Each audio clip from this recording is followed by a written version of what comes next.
bring forward tools and techniques that might help you in that kind of work, so that you can either, try it out or perhaps build your skills.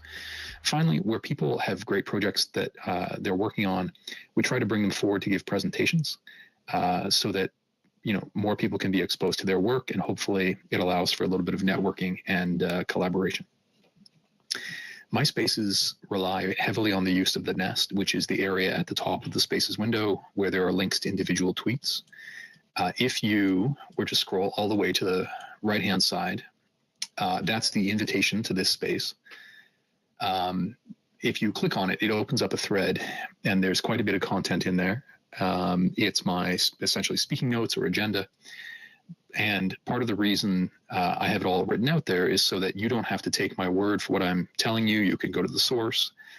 And also, if there's a subject that interests you, hopefully that's a point to take some reading away for you to look into things further.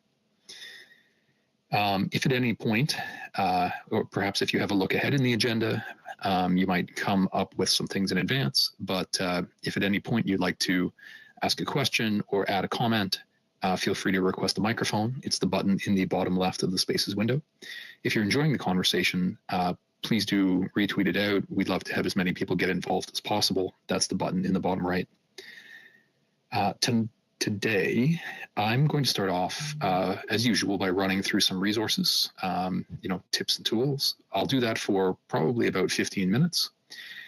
Then we have a guest joining us today, Tamara, who is with the Azovstal family group.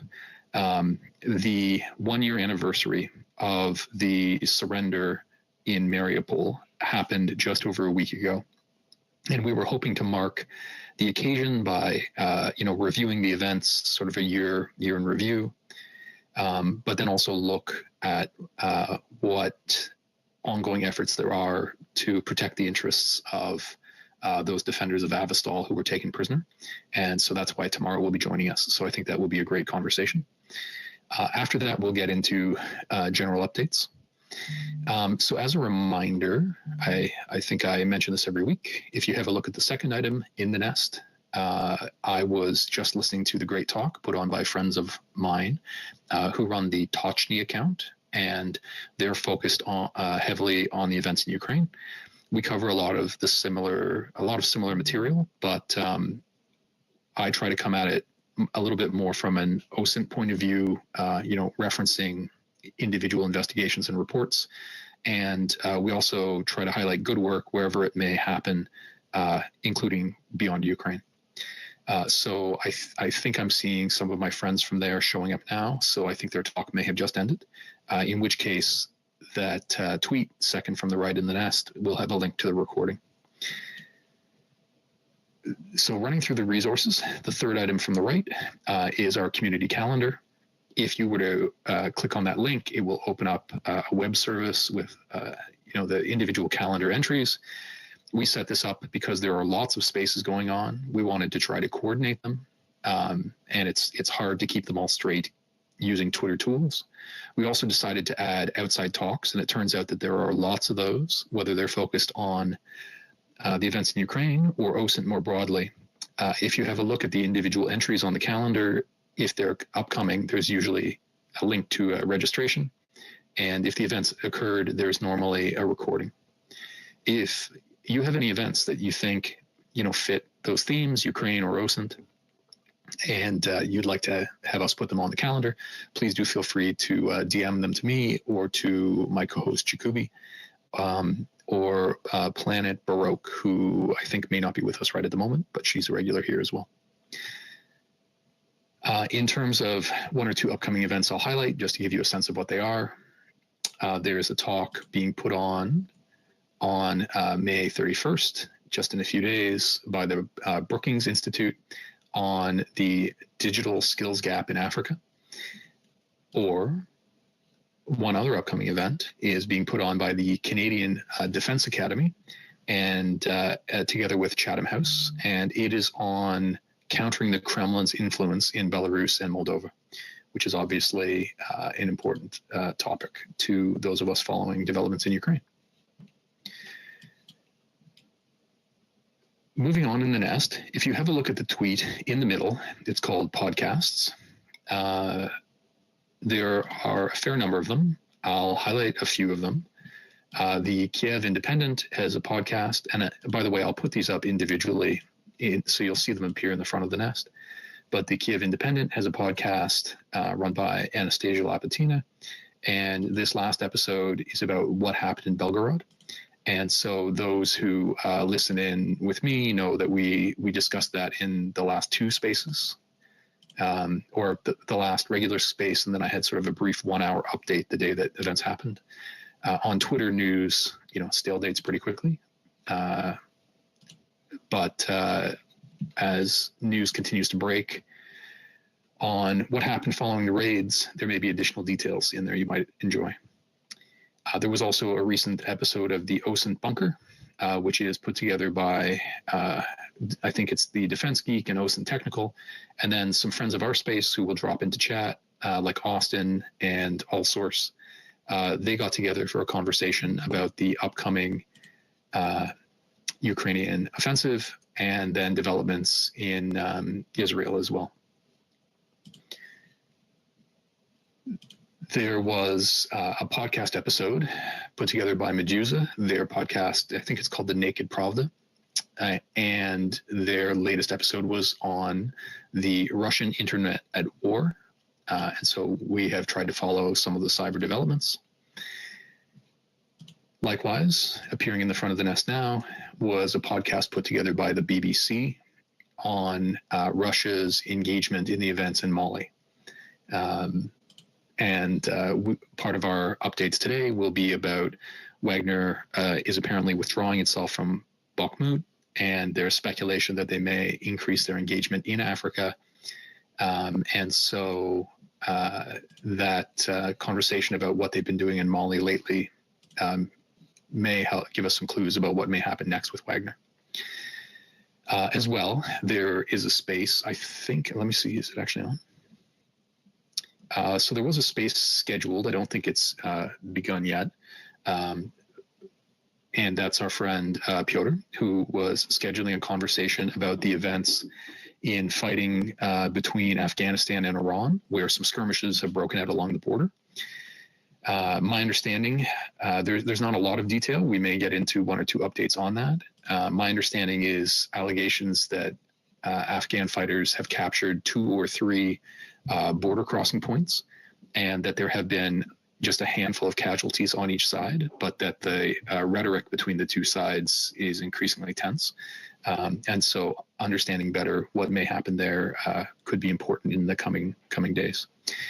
Finally, from podcasts, there was a talk put on by RUSI, the Royal United Services Institute from the United Kingdom, and they had a conversation about disinformation and political warfare, which of course is relevant to events in Ukraine in a couple of different ways. I have particularly in mind some of the updates I hope to get to later on about Wagner and Prigozhin's engagement in Russian politics. That's it for podcasts. If you then have a look at the next tweet in the nest, it's the 5th from the right-hand side. It's the one that's titled Resources. Again, there are a fair number of them today, so I'll try and go through them fairly quickly. I will also add these individually to the nest, so you'll see them appear in the front. There was a new update from CAT UXO, which covers unexploded ordnance.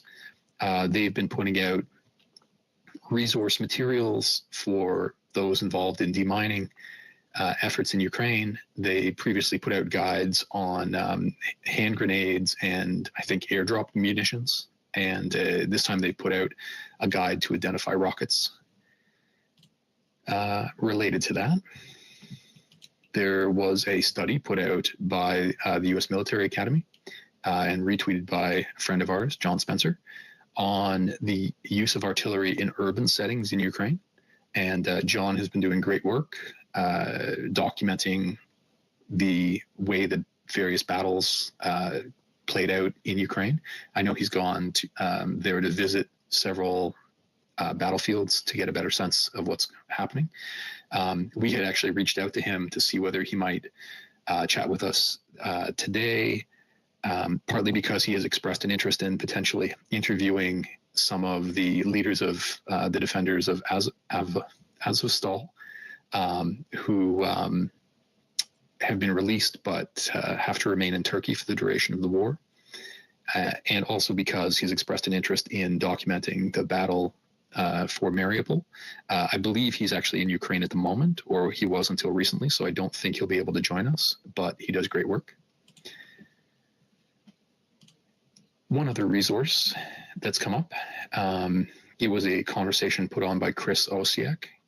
He had a chat with Bellingcat about how to geolocate footage that comes out of fighting in Gaza. And it's maybe something that goes overlooked, but there are some pretty basic geolocation techniques, but that there are lots of things that, would have sort of local effect, understanding street layouts and how to identify markers and, geographically relevant text and so on, that would be location specific. So that talk about Gaza, relevant to Gaza, but may also give you some ideas about how to geolocate the types of items to look for in geolocating things in other places based on sort of culturally relevant material. Should appear in the front of the nest. We'll just double check. And it is actually more or less a bounty that has been put out. And so apparently a handful of mountain climbers have gone missing on Mount Everest. And there are these companies that have satellites up that do imagery of the Earth's terrain. And I think there are maybe 2 different satellite systems involved. And I think it's one of the managers of one company put up a $5,000 prize if, using that company's imagery of Everest, anybody was able to identify the location of the climbers. He would put up a reward.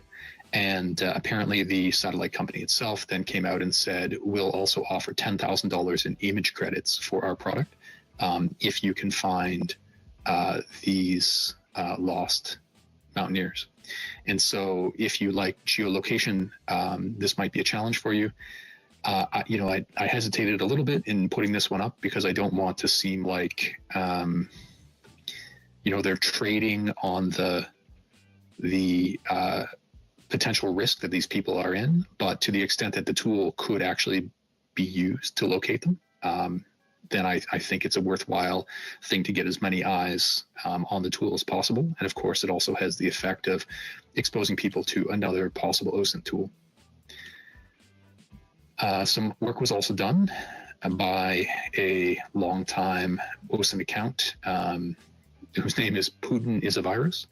And in this case, it's apparently an older OSINT tool that he has just recently cleaned up a little bit in order to use sort of time-sequenced imagery generated by the Sentinel-2 satellite in order to try to determine speed, because the imagery is time-stamped and just based on distance traveled between the time of the various images, you can get a speed estimate for the movement of ships. I'm not sure if it's fast enough to accurately estimate speed of aircraft, but certainly some vessels.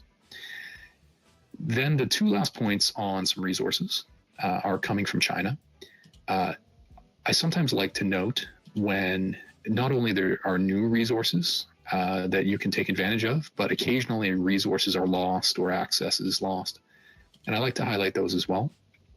And so the first tweet by Jonathan Cheng is noting a continuation of the trend in China where they had been cracking down on these commercial data gathering services, mainly for economic purposes, some of them for sort of narrow industrial purposes.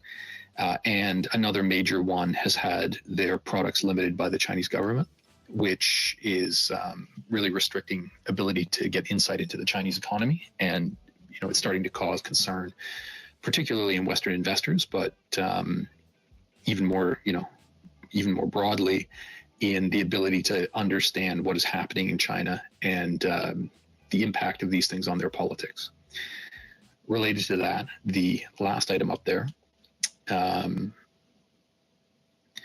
is an article, I think is by Reuters, about how Chinese censors have just removed, I think it was nearly 1.5 million posts on Chinese social media sites from accounts that are self-media accounts. And that's relevant to us here in OSINT because that's basically what OSINT is. So the idea is in China, you're not supposed to be engaged in the business of reporting, apparently, if you're not recognized media.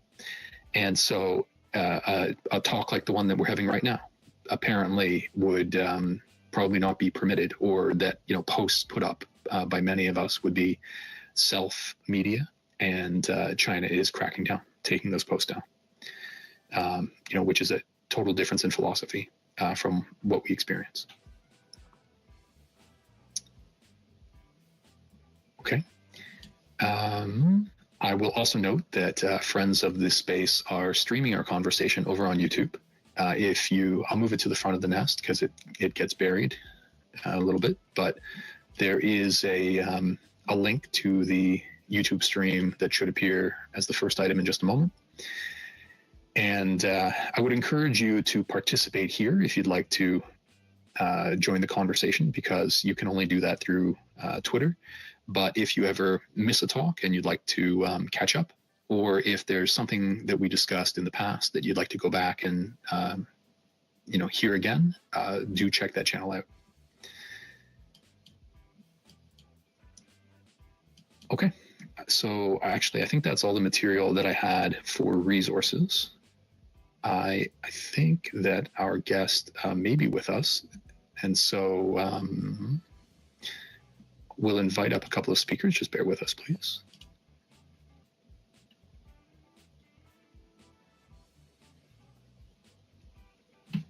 Yep, go ahead, Jacoby. If anybody wanted a quick link to the YouTube channel, it's the first in replies. If you look down at the lower right-hand corner of the Twitter space, you'll see a purple button and it has the number 1 on it. And you can just click on that and you'll find the link directly there if you don't want to go through the nest.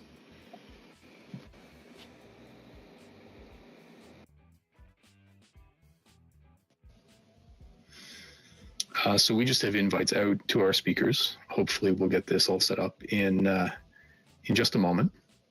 Maybe as that's... Sorry, just bear with me a moment.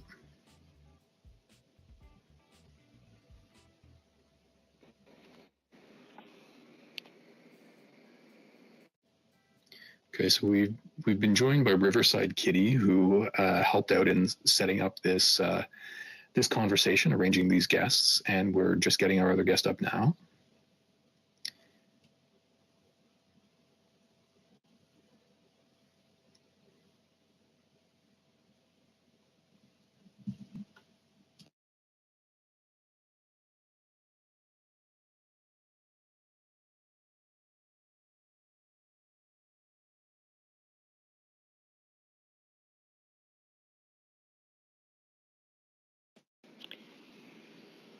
Sorry, while that's going on, that may take just a moment. I'm going to. I also like to highlight some good examples of OSINT from the last couple of days. So I'll run through a couple of those examples while we make sure everybody's all set up on the technical side, and then we'll get into our conversation about the Azovstal defenders.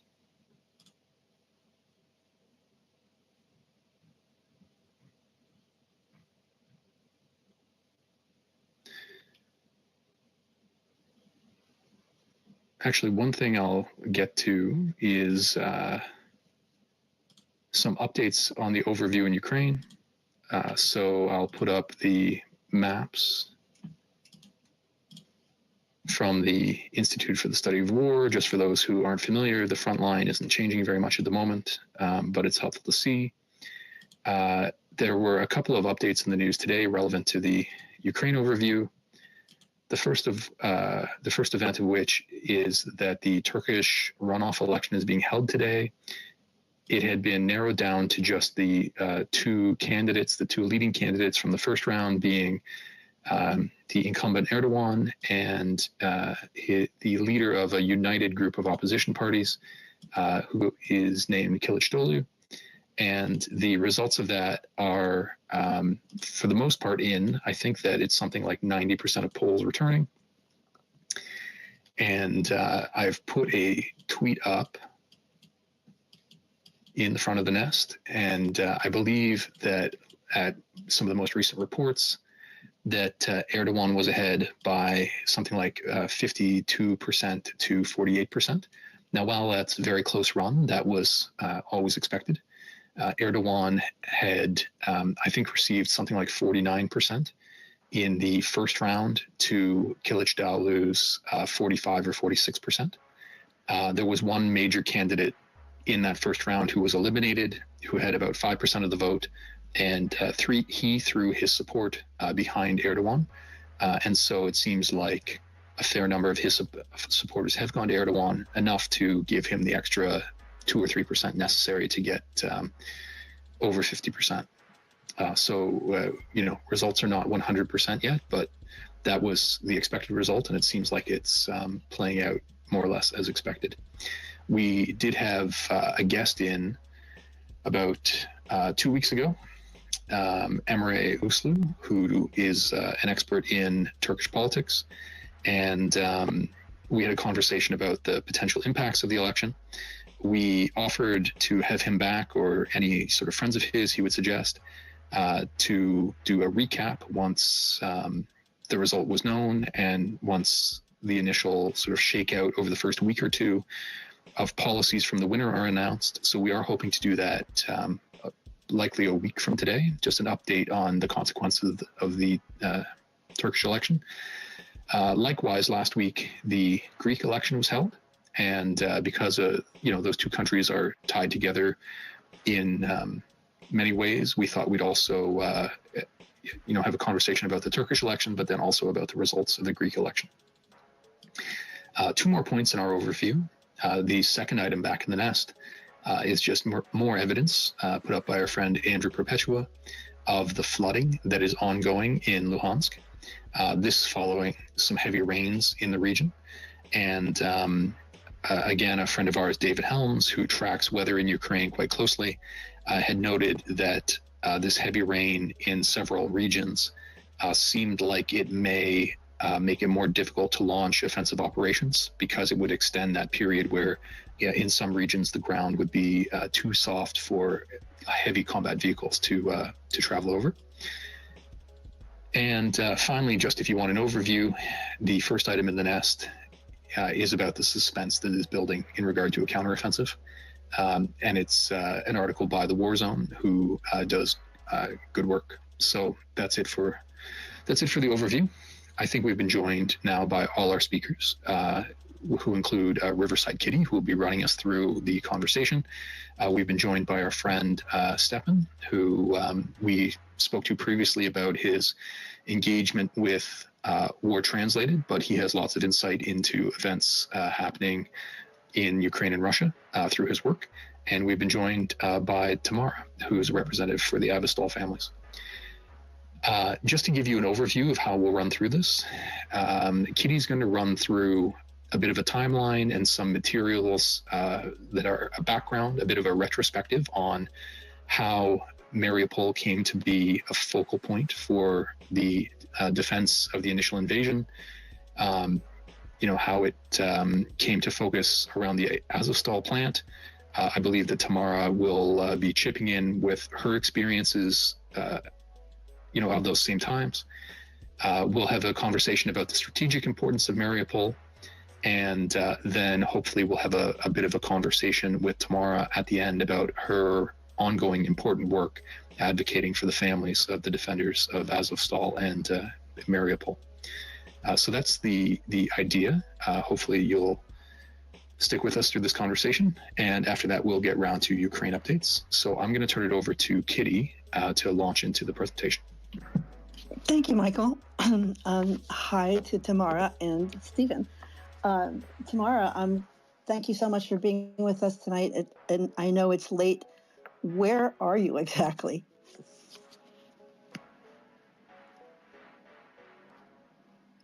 And you can just unmute your mic, and then you'll be able to talk.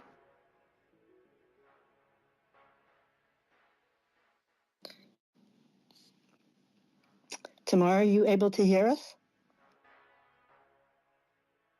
You could give us a thumbs up if you can't get your mic on. Darn. If we're having any technical problems, perhaps those who are in touch with Tamara can reach out in the background. We can jump back to this topic at any point once we get everything sorted out. In the meantime, I'm sorry. I mean, if you like, Michael, I can go through the, just talking about the strategic importance of Mariupol, and then we can get with Tamara, however you'd like. Sure. Well, why don't we make sure that she's set up? Because I think having her ability to jump in with details, even as we're running through the significance or the background, that would be great. So if you or any of the co-hosts are able to reach out to her just to check about her connection, let me know. And once we get that set up, we can come back to this topic right away. In the meantime, I will go into a couple of good OSINT examples from the last couple of days. I like to bring good examples forward because some of these don't get some of the attention they deserve. So I'll be populating these up into the nest. If you'll just bear with me, please.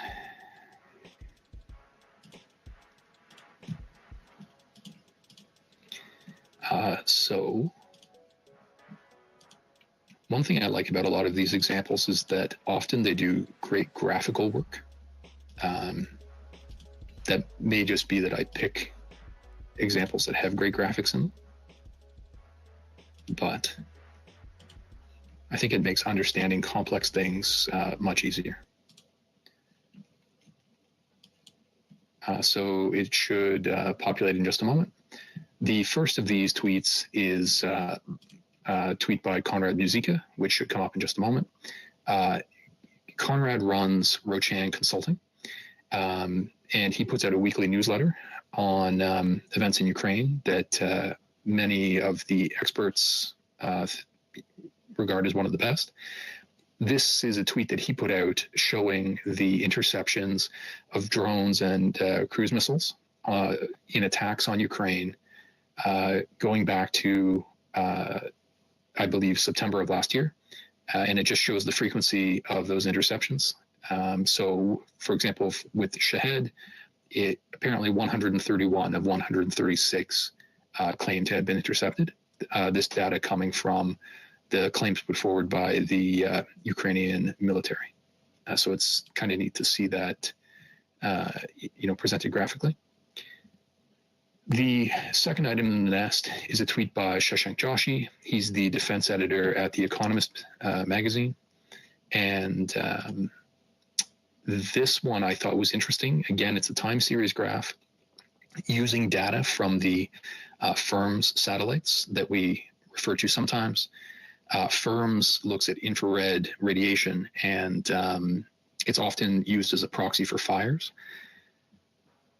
We have to throw in the caveat that not all infrared radiation that the satellite picks up are fires, and even those that are in fact fire are not necessarily fire caused by shelling or combat. But with that caveat, the way this graph has been broken down is looking at instances of fire in satellite imagery and allocated as to whether they were noted in territory held by the Ukrainians or territory held by the Russians, which can be used as a proxy for the efficacy, not necessarily the volume, as an artillery round that strikes a field or doesn't hit anything that would cause detonation or further fire, probably wouldn't result in a fire that's notable by the satellite. So you could almost regard it as a measure of efficacy of artillery fire. And it was interesting to me that despite the wide reports that Russians had, in some cases, 5 or 10 times the volume of artillery fire that the Ukrainians did, that in many points through this graph, there appeared to be more fires occurring in Russian-held territory. So anyway, I thought that was one interesting way to look at it. The third item back in the nest was an analysis done by a listener of this space. And what he decided to do was to use the imagery, I think, from Oryx's losses database. He may have looked at the war spotting databases as well, to look at whether destroyed or damaged vehicles appear to have suffered an explosion or fire, and then to break that down by model type, including the US M113 and the various Soviet-made MTLB pieces of equipment, but a number of others as well, with the idea being to have a look at how effective the combination of their armor and they are at putting flammable combustible items into locations in the vehicle that, even if hit, they would render minimal damage and not lead to explosion or fire. And so his results were interesting, and I appreciated that kind of attention to detail. So I wanted to bring his analysis forward. The fourth item in the nest, for a little while, we've had conversations with friends of ours who are into ham radio and radar and jamming. We are hoping to, again, have kind of a focused space on that, but we're waiting to get one or two experts for their availability so they can join us. But until then, the fourth item back in the nest was a note of, for some reason, increased interference in GPS signals in some Baltic states, which, for those who follow it regularly, apparently that hasn't been happening. So there has been plenty of GPS interference in Russia and sort of along the Finnish border, but deep into Estonia and Latvia, it was rather unusual. I don't know if they've narrowed down the cause of that interference, but for those who like to follow these items, it might be something to dig into a little bit. I believe that this data would be taken from the GPSjam.org website. And what it does is commercial aircraft who are receiving GPS signals apparently will give reports on the quality of their GPS reception. And by aggregating together their reports of GPS interference, this map is generated. And again, that website is gpsjam.org. So having a look, it seems like our guests have joined us again. Tamara, are you with us? How are you doing? Hello. Unfortunately, I have a bad connection sometimes, but I'm here with you. That's no problem at all. Thanks for joining us. So I will turn it over to Kitty to run through the presentation on Mariupol and the Azovstal defenders. Thanks, Michael. Tamara, I'm so glad you were able to get in the space. And I just wanted to introduce you as Tamara Protsenko. And you are the fiance of Alexander Kalashnik. Is that the correct pronunciation of his name? Yeah, that's right. Thank you very much. And I just wanted to ask you a few personal questions about your relationship with Alexander, if you don't mind. When did you guys first become engaged?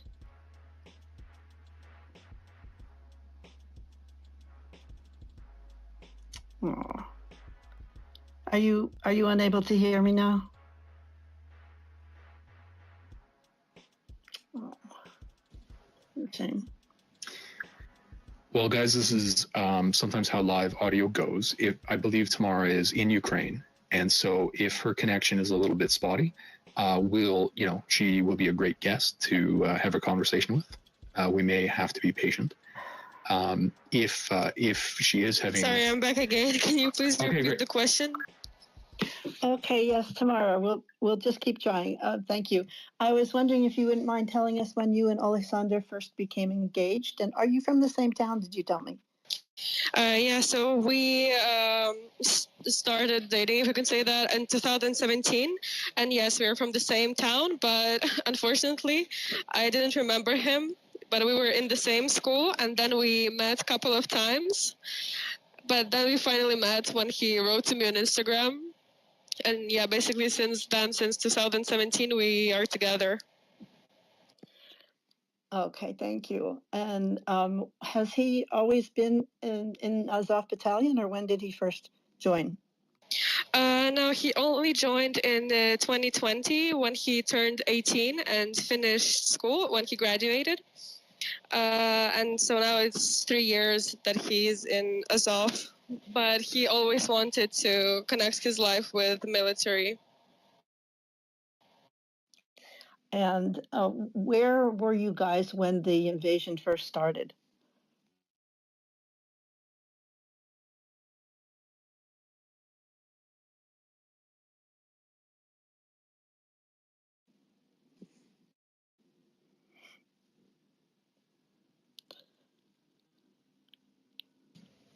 I think that, can you hear me?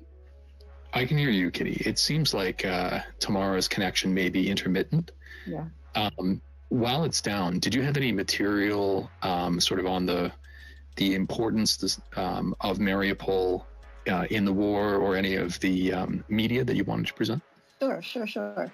I just to place the strategic importance of Mariupol, it's a major industrial hub. It was anyway, the home of the Ilyich and Azovstal iron and steel works, and which is a huge industry for Ukraine. And in 2018, the Russians built a bridge spanning the Kerch Strait, physically linking the Crimean Peninsula to Russia, and then encircling the Azov Sea.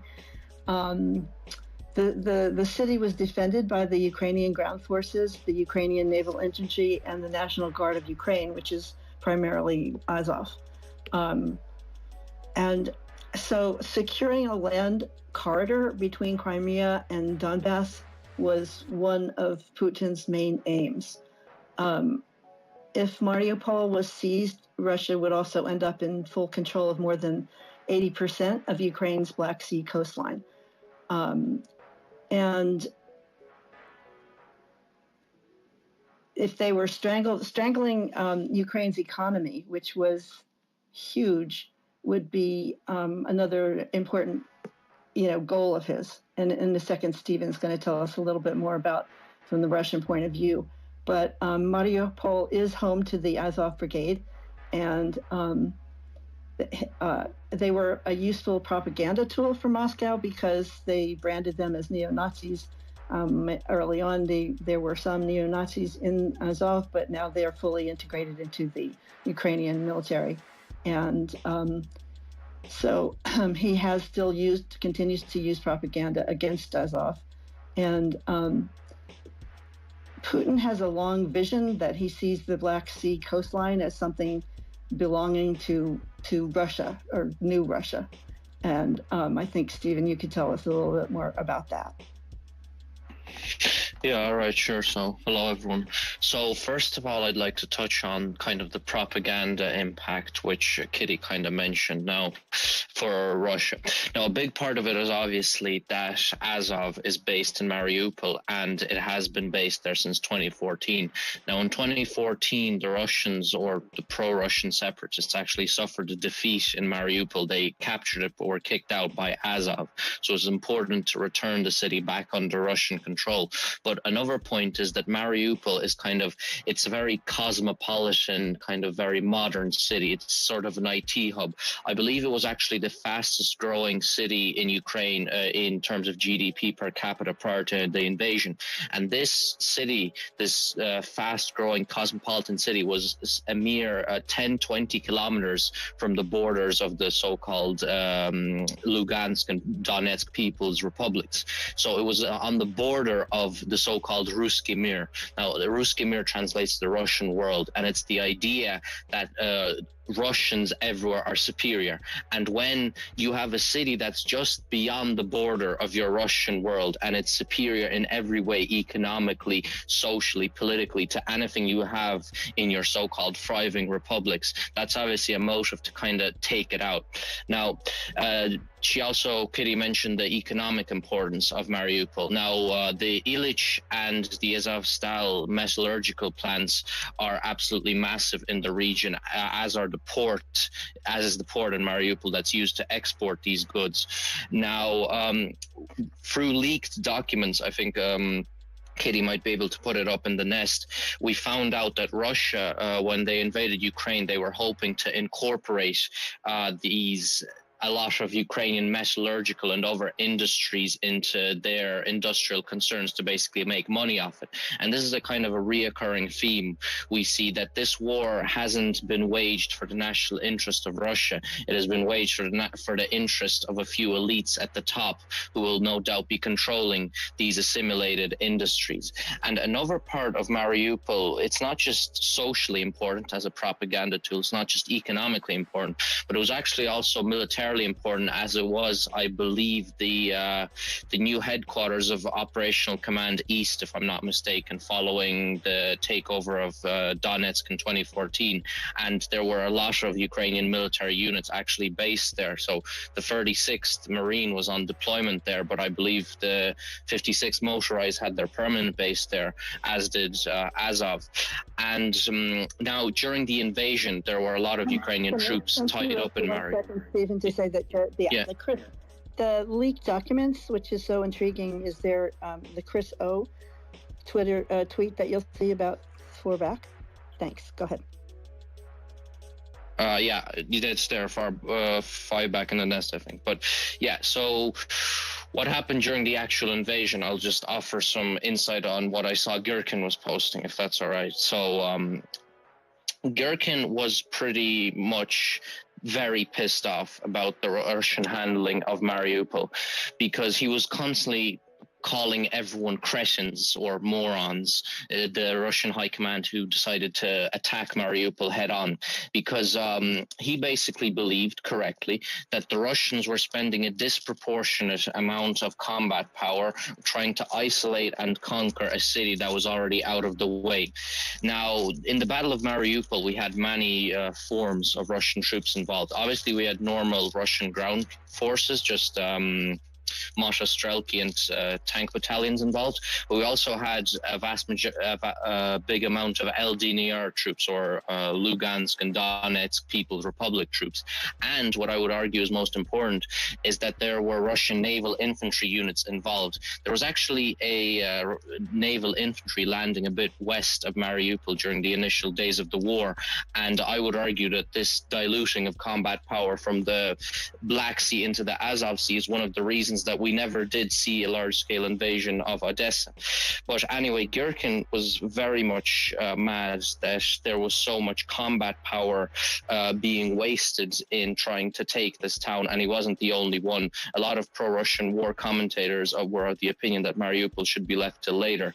And in fact, during the Battle of Mariupol, there was a lot of discontent, so to speak, within the Russian mill blogger community, as we like to call them. They really didn't like the way the battle was being managed. Thank you, Stephen. Let's see, Tamara, if you can speak now. Yes, so for now my connection is good. Beautiful. Okay, if you would just tell us where you guys were about each when the invasion started on February 24th, and where Alexander was called. So I was in Kiev, since I study in the university in Kiev, and he was in a town next to Mariupol. It's called Urzów. But at the night on 24th, he moved to Mariupol. He was under the command of Denis Protsenko.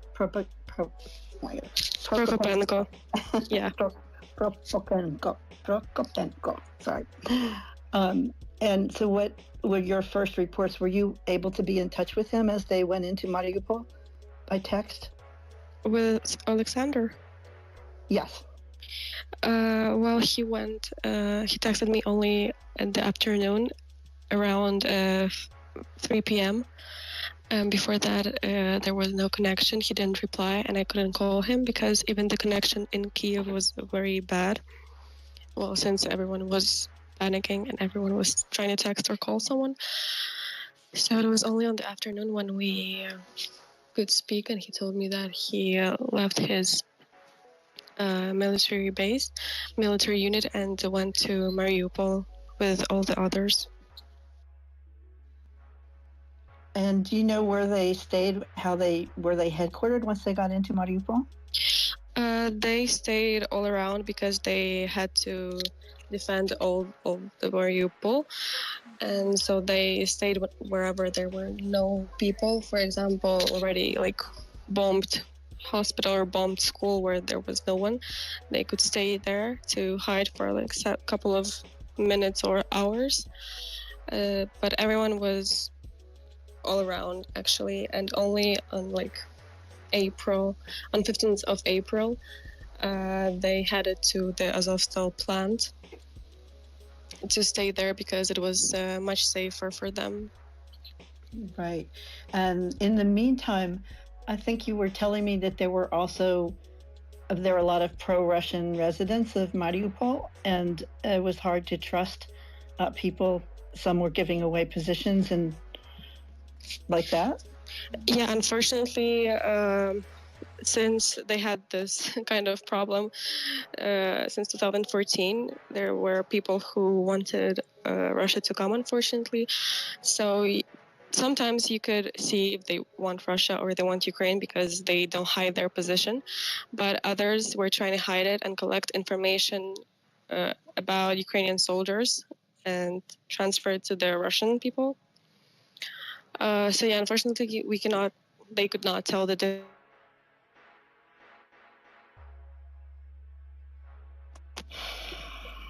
Oy. Okay. Well, until we get... Anything could happen. Oh, there you are. Okay, what was it? Just the last 15 seconds or so? What you said? We lost you. That the soldiers sometimes wouldn't even give the information to their wives or family because they weren't sure on which side they were. Oh, wow. I'm glad we didn't miss that part. And I think you told me about a time when they were, actually a position was called in that you could tell because it was a building that was not a military building, but soldiers were housed there. Yeah, it was a school. There were like no other people hiding, and they went there to hide, just to have some sleep, even for a couple of minutes.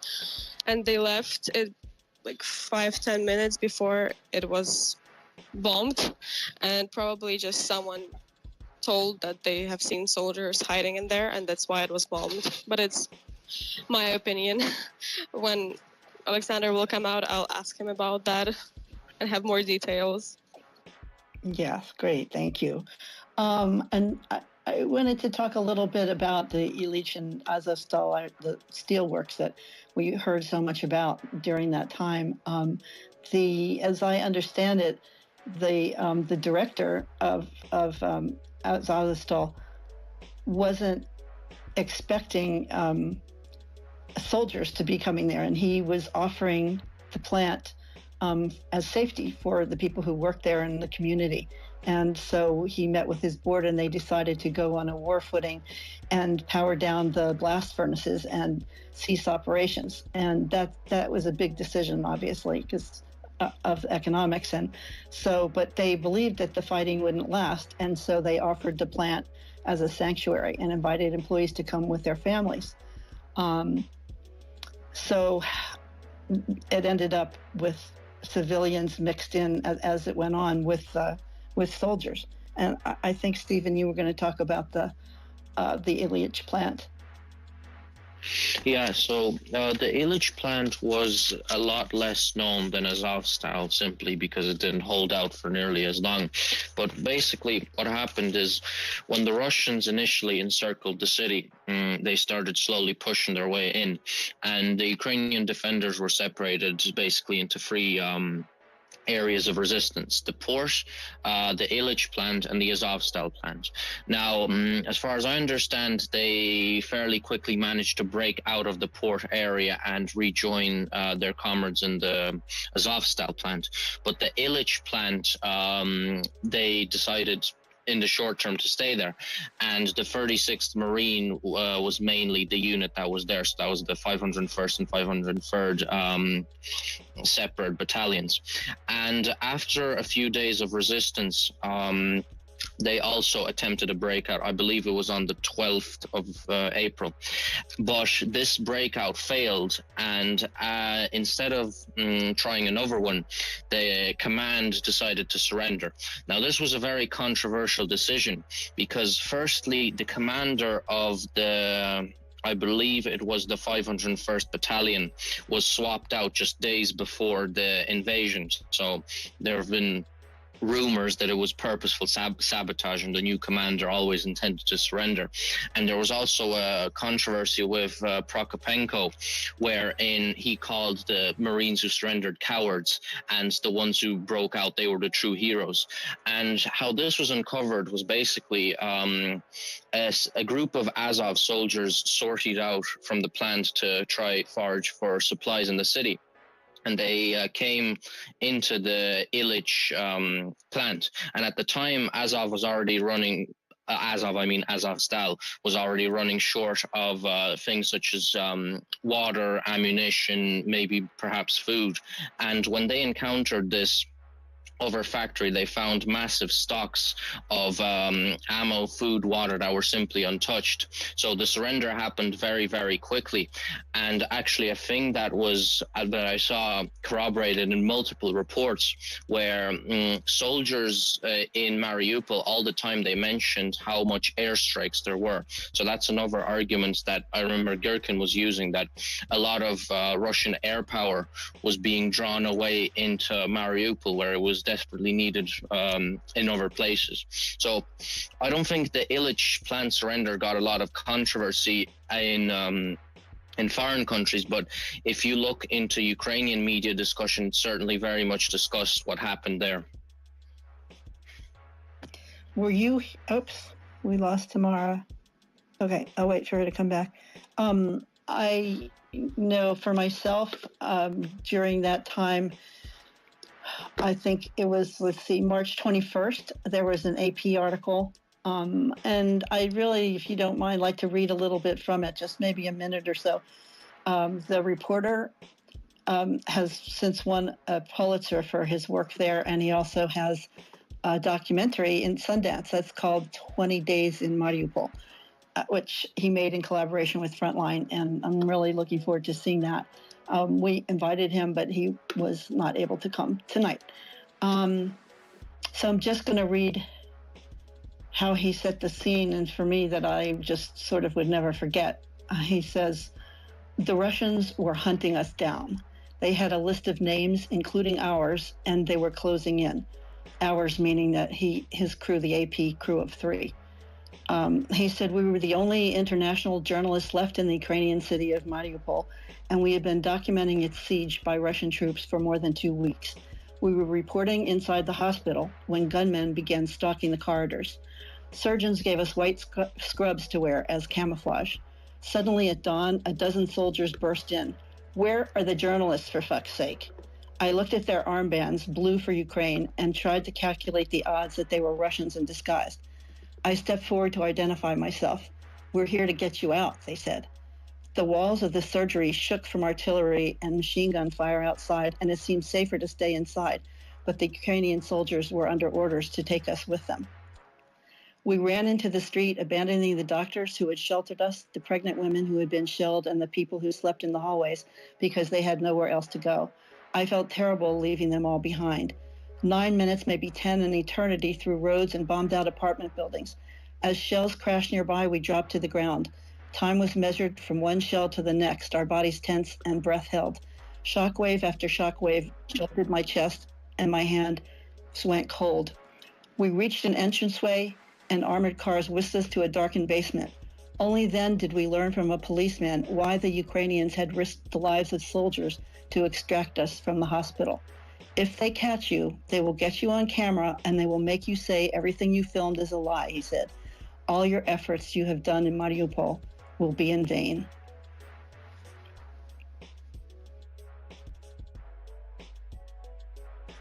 The report goes on in quite a lot of detail, and you should see it there in the nest, and there's some really moving photographs. He documented so much. So I highly recommend that you look at that. Stephen, I think that, well, I should ask Tamara, since you're back, were you watching reports on the media? How were you, I think you got a connection back on March 13th, and were you able to get information from Alexander then? I was always watching all the reports, also Russian news, because it is necessary to see and hear what they think about it. Even now, I sometimes look them up. But Alexander, he mostly told me that everything is good, everything is fine, and I could get the information from his like friends, soldiers, comrades. And in March actually everything was pretty fine for them. It was like stable, constant bombing, but the connection, it was good for 10 days, so we could actually speak sometimes. But it got harsher in April and May.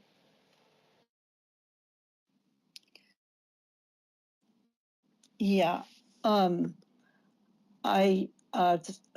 because we might have limited time with you, instead of continuing to go along with our timeline, a sequential timeline, I just would like to ask if you wouldn't mind talking a little bit about the work you're doing now. Firstly, well, I did want to go back and talk about the surrender, and and when Alexander was, I think, evacuated on the very last day. Is that right, of Azovstal?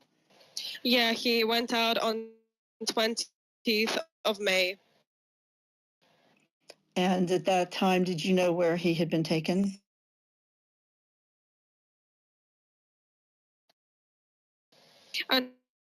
Unfortunately, I didn't know then because there was no information. So I was constantly calling his military unit.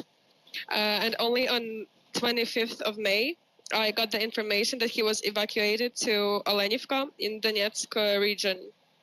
But before, I didn't know where is he going, when will he go out of the Azovstal plant. And it was really hard because I was also looking at all the videos and I couldn't find Telegram chats, pictures, videos. There are no pictures of him. And for my job that I'm doing now, well, now Well, just before you jump to that, how did you get into what you're doing now? Because I'm going to Brussels with Katerina Prokopенko and another.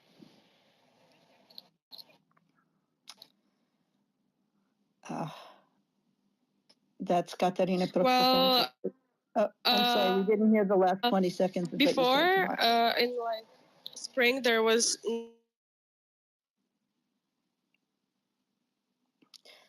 Go ahead, Jacoby.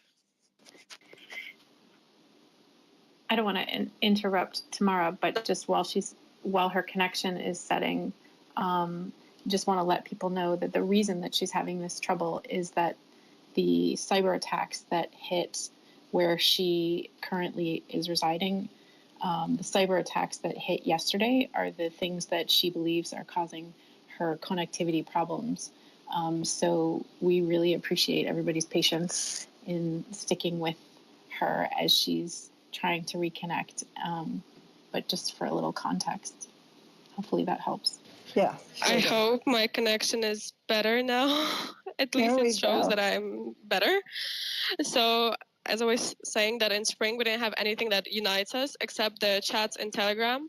And afterwards, there was a decision that we have to make something that will help with all the information, that will sum up all our events, rallies, performances, everything. That's how the Azovstal families was created. So it happened to be less messed up than before, because before everyone was just going their own way and everyone was basically lost. No one knew what we had to do when the soldiers came out of the Azovstal plant. So Azovstal families kind of connected everyone together and cleared out a path. So everyone knew what they have to do, which blanks they have to fill out, what to say, and all these things. And yeah, basically now we're doing the same thing. We have rallies not only in Ukraine, but also in all over the world. We have different monuments installed, like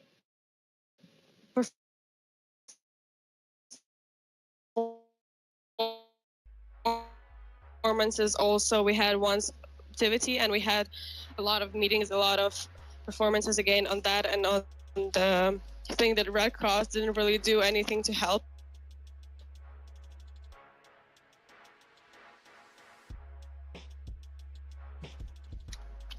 I know you told me in the beginning when you were sort of lost and you ended up having to do a lot of paperwork and just figured it all out for the first time. You had to fill out documents for intelligence and security and the Red Cross, and you just sort of figured it all out. And you're 21, right? Yeah, she's 21. Oh, darn. So while Tamara's connection is up and down, if we do get her back, maybe we'll ask her some final questions about how the listeners could get involved in supporting the advocacy that the Azovstal Families Group is continuing on. They're working hard to push so that the interests of their family members who are prisoners of war stay front and center in the minds of politicians, not only in Ukraine, but around the world, including fighting for maintaining the living standards.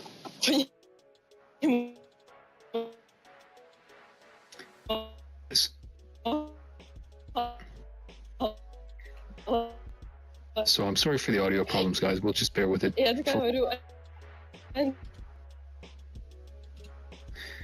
So once we get Tamara back, we'll ask those final questions.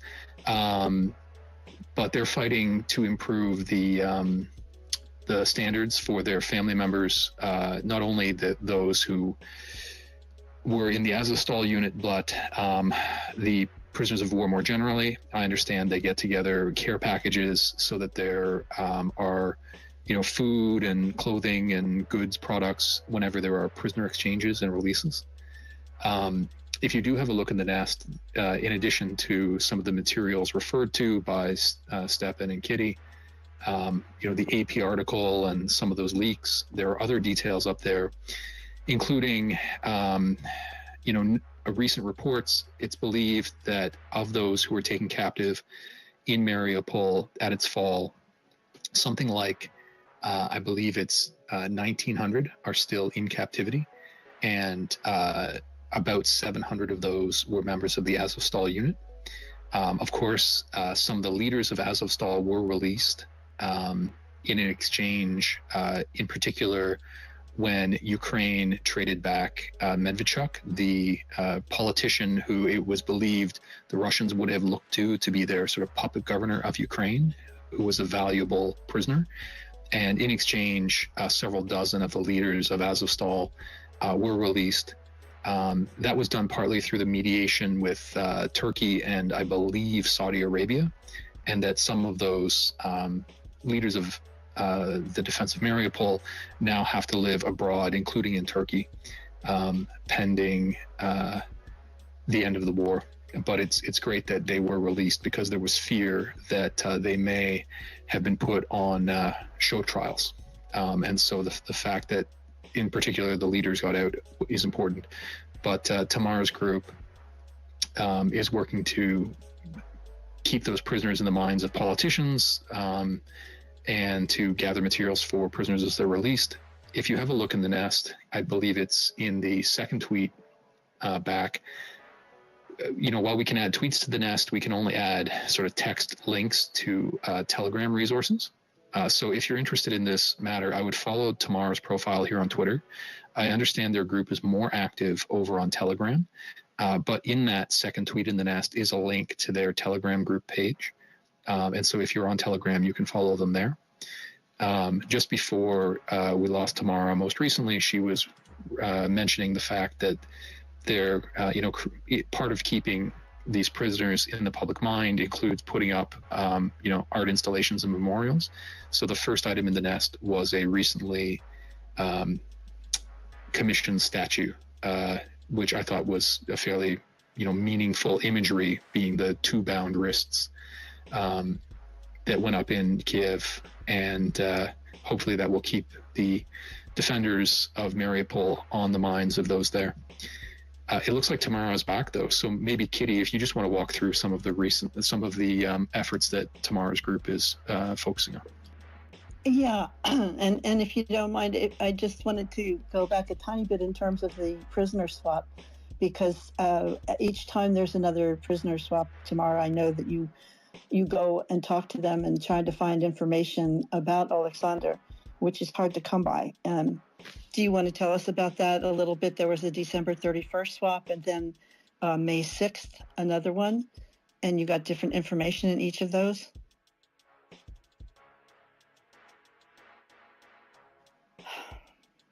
Okay.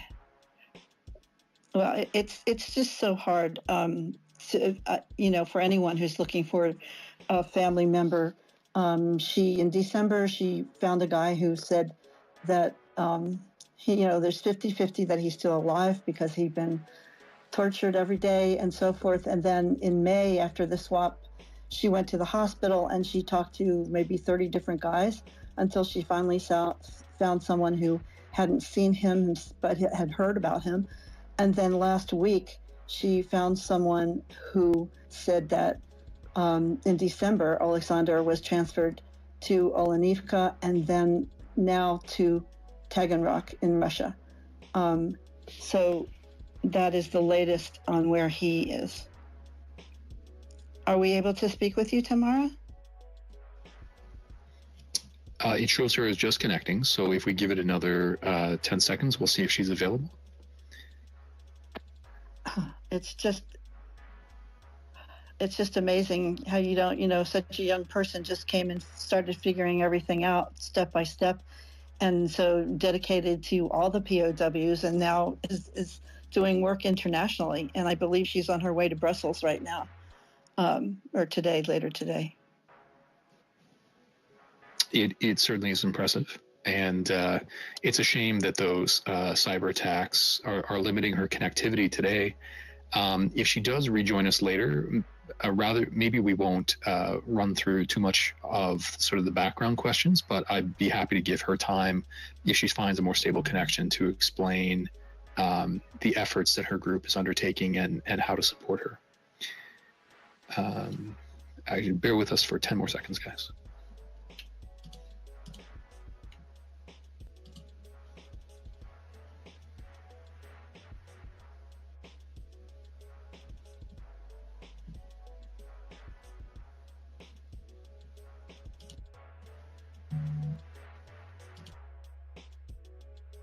Oh, I'm back. Sorry for the connection again. Could you please repeat the question? I was wondering if you wouldn't mind recounting a little bit about how your search for Alexander and the different prisoner swaps how you approach getting information about him.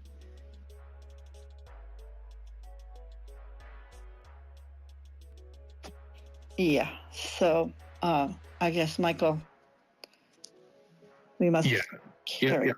Yeah. So I mean, given the connection difficulties, we'll have our folks chat with Tamara in the background, and hopefully in a little while, perhaps while our conversation continues, she'll have a more stable connection, and we'll let her add a couple more points to the conversation. But I think that we've highlighted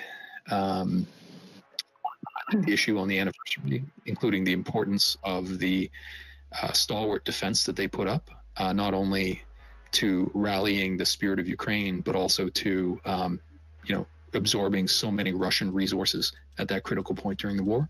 And that as a result, it's terrific that Tamara is involved in leading a group that's keeping these people, in the memory of the public, so that we ensure that their conditions, are improved, and that hopefully they can all be released and come back to their loved ones. I'll put some links in the replies, Michael, to the Azov families, both the Telegram channel and the Instagram channel, if people want to look, and also the website. Okay, Kitty. Thanks very much. And if you or Jacoby, who are chatting with her, find it that she seems like she thinks she has a good, stable connection, because I don't want to frustrate her with the tension of having to keep reconnecting and missing. I'm always also happy to have her back in case we can't get that set up today. Okay, I'll move to updates in just a moment. But I see there's a hand up. Par, did you want to go ahead? Yeah, I'm aware of some cyber attacks in Crimea, but I don't know in other places. I don't know, where. I'm not seeing anything about attacks on them. Yeah, I know that. So NetBlocks, as of yesterday, was highlighting that connectivity. Yesterday had fallen to near zero. I had thought it was affecting Crimea and some of the territory up into Zaporizhia. And last I saw, but this was several hours ago, while connectivity had been largely restored, it was still, 20% below usual. That may be ongoing. I do know that. And I don't know specifically where Tamara is located, so it may be technical problems for some other reason. But anyway, thanks. I know you pay close attention to that, Par. Right, and for OSINT reasons, we don't have to try to figure out where she is. Absolutely right. So as I transition here into our updates from Ukraine. Please just bear with me a moment. Jacoby, maybe you can just remind our audience about the stream and retweeting for a moment. Sure. In the Nest is a link to the YouTube stream that our friends at OSINT-TV put up for us when they're able to. And there's also a link to it down in the replies if it's easier to access there. And you can see some graphics that we put up and get a clearer picture of some of the posts and resources that are being shared and discussed by the speakers.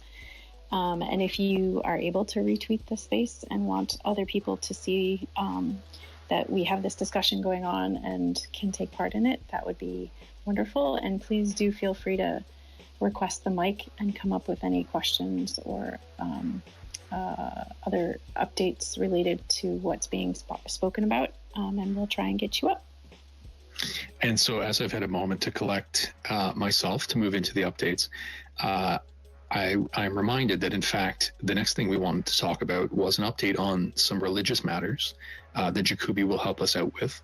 And just as a note, while we often tend to prioritize breaking news, whether that be the attack on the Ivan Kur's ship or the raids into Belgorod, the result is that often we run out of time and don't get a chance to talk about things like economic matters, attempts at peace proposals, some of the diplomatic things.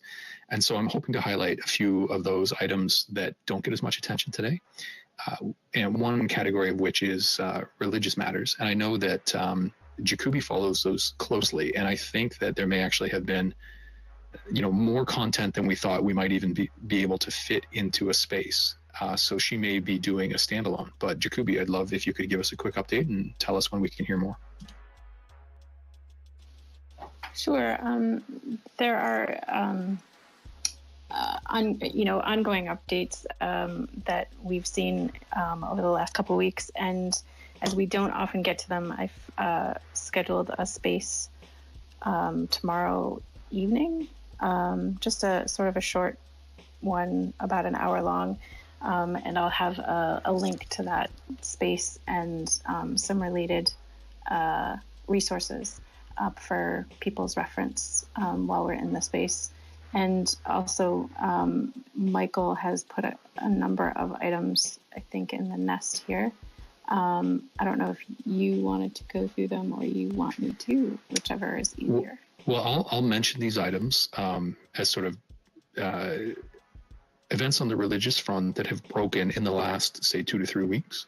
If any of those are ones you're particularly interested in and you want to add a detail, feel free to jump in.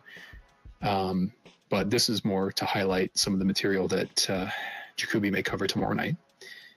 Looking in the nest, the first item is that apparently for political reasons, a decision has been made to transfer a famous icon, which is, it's like I think it may not technically be, but it's kind of like a triptych where it's 3 wooden panels, I think, with a beautiful sort of religious scene on it. It was created by Andrei Rublev, and it's called the Trinity icon. It's currently in a museum, and apparently a decision has been made at political levels that it should be transferred to a location of the Russian Orthodox Church. But some of the curators of that piece have expressed concern that it's so delicate that if it's transferred or if it's stored in a sort of non-environmentally controlled area, that it's likely to sustain damage and that it's a very valuable piece. And I guess there's been a bit of a back and forth between whether the Orthodox Church had requested that it take possession of this artwork, or whether it was ordered at the political level. So that's the first item in the nest. The second, go ahead, Jacoby. Just on that subject, there was a Reuters piece about the transfer of the Trinity icon, where it turned out that Patriarch Kirill, who is the head of the Russian Orthodox Church in Russia, he dismissed his expert on art and restoration for obstructing the transfer of the icon to the Russian Orthodox Church from the Moscow, the museum, where the Tretyakov Gallery. He said that there's a dialogue going back and forth between the museum and the church, and that, you know, the parties purportedly were conducting it in good faith, whatever their definition of good faith is. But Kirill said that this priest who goes by the name of Kalinin, that he should be dismissed from his post and banned him from the priesthood, according to this article, and it was confirmed by TASS. Well, I'll be excited to learn more about that when I join your space tomorrow night. And we're not presenting all the material here because we're just doing a quick overview for perhaps 10 minutes. The second item in the nest is a profile of Tikhon Shevkunov, who is reported to be Vladimir Putin's personal confessor. And apparently he has come out with some unexpected, highly unconventional political opinions. And he recently received a profile in Medusa. I thought it was an interesting overview, so I wanted to highlight that one. The third item in the nest is we've had some conversation in our spaces about the Percha of Lavra in, I believe it's in Kiev, and how it has been ceded back to the Ukrainian government.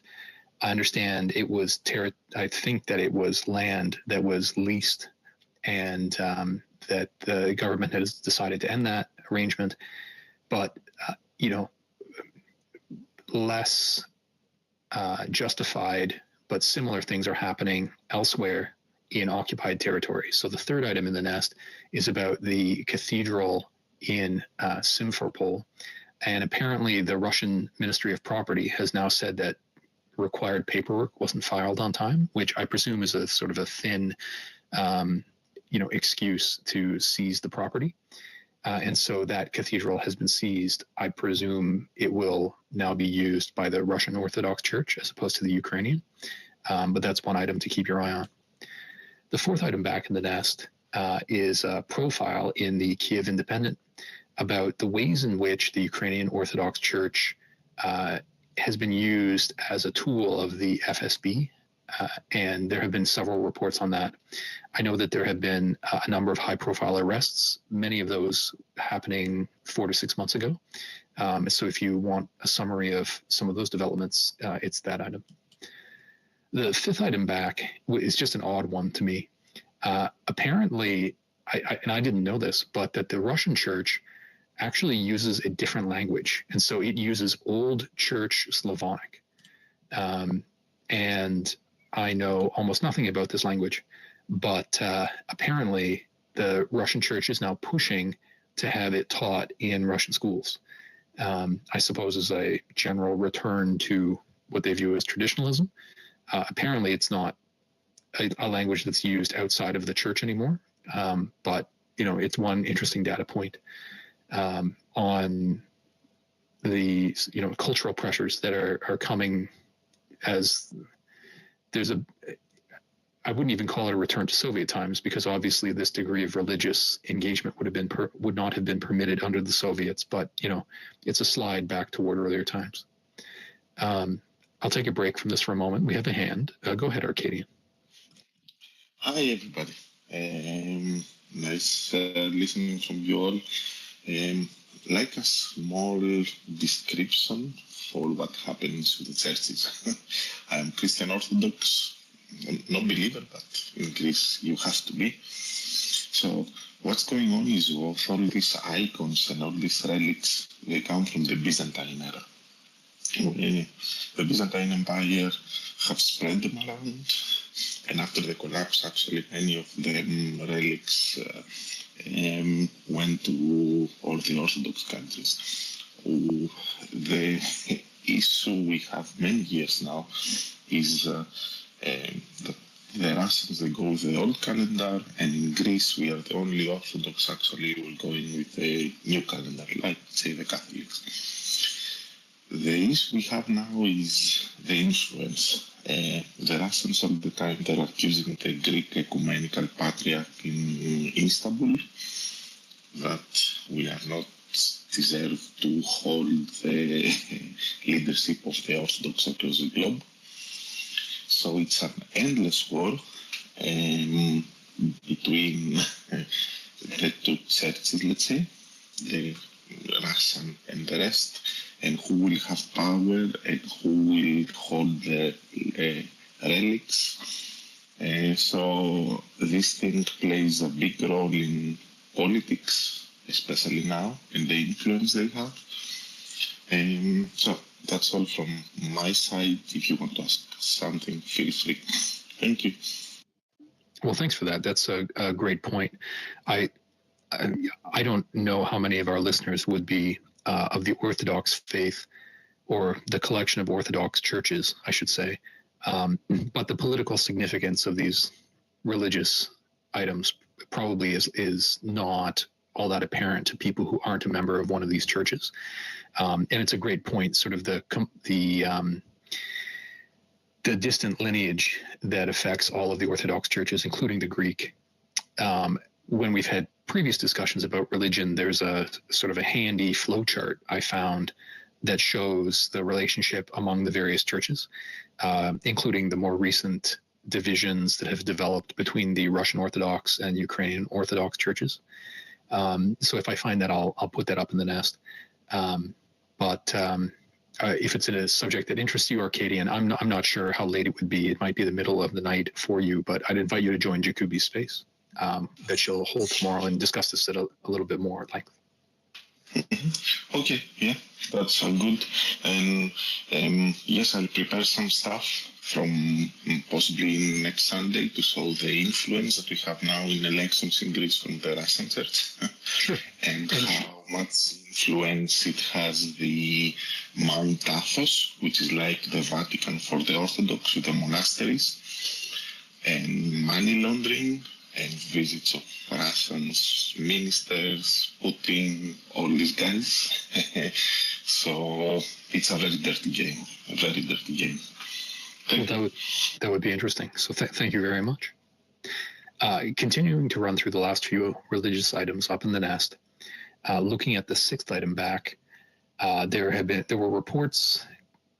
I guess it was almost 2 weeks ago now, but you may have seen that there were some instances in Sweden where at protests the copies of the Quran were burned, and that was used by some in Turkey as a pretext to say that it's an insult, and that some of those in Sweden are displaying the qualities of terrorists, as they had been arguing for some time, and they were using that as a basis to delay the accession of Sweden to NATO.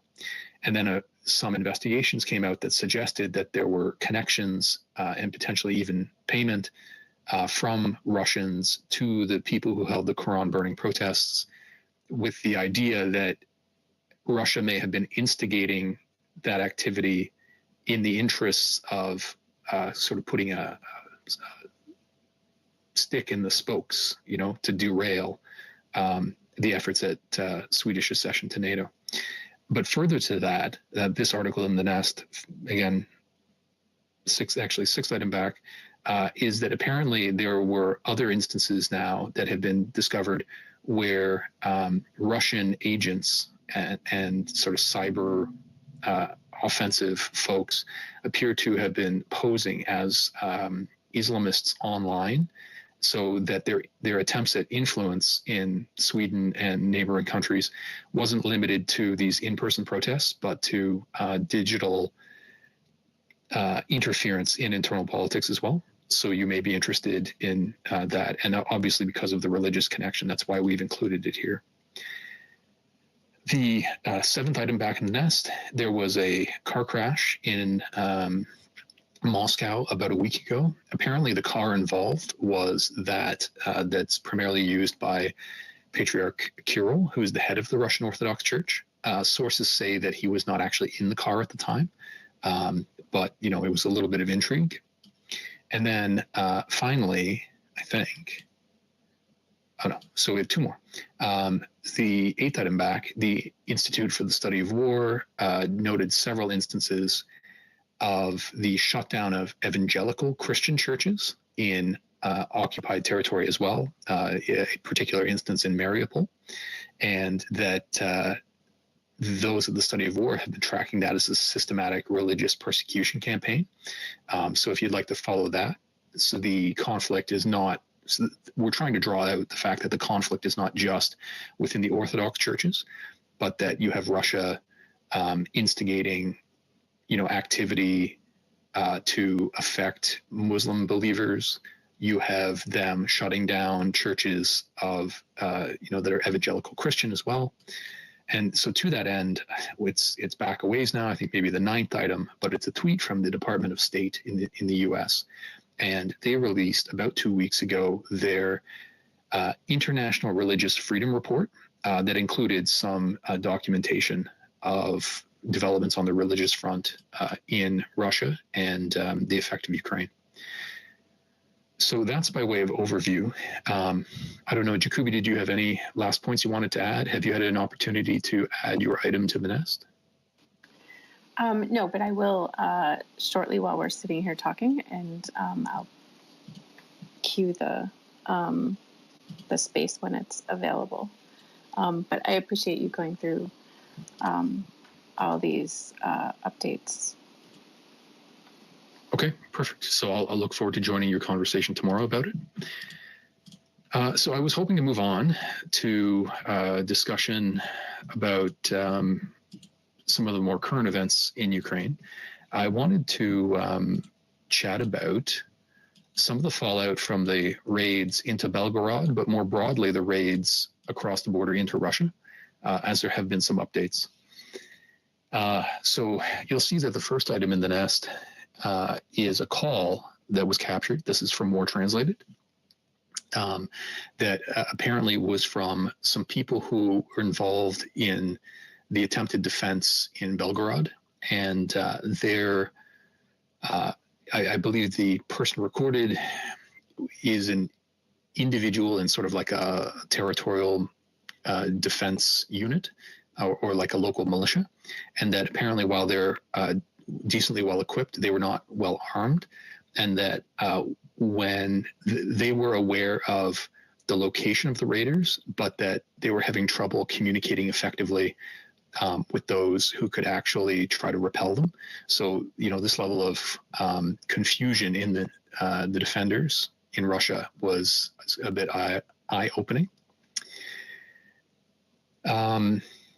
Looking at the first item in the nest, the governor of Belgorod was answering questions live on social media as well.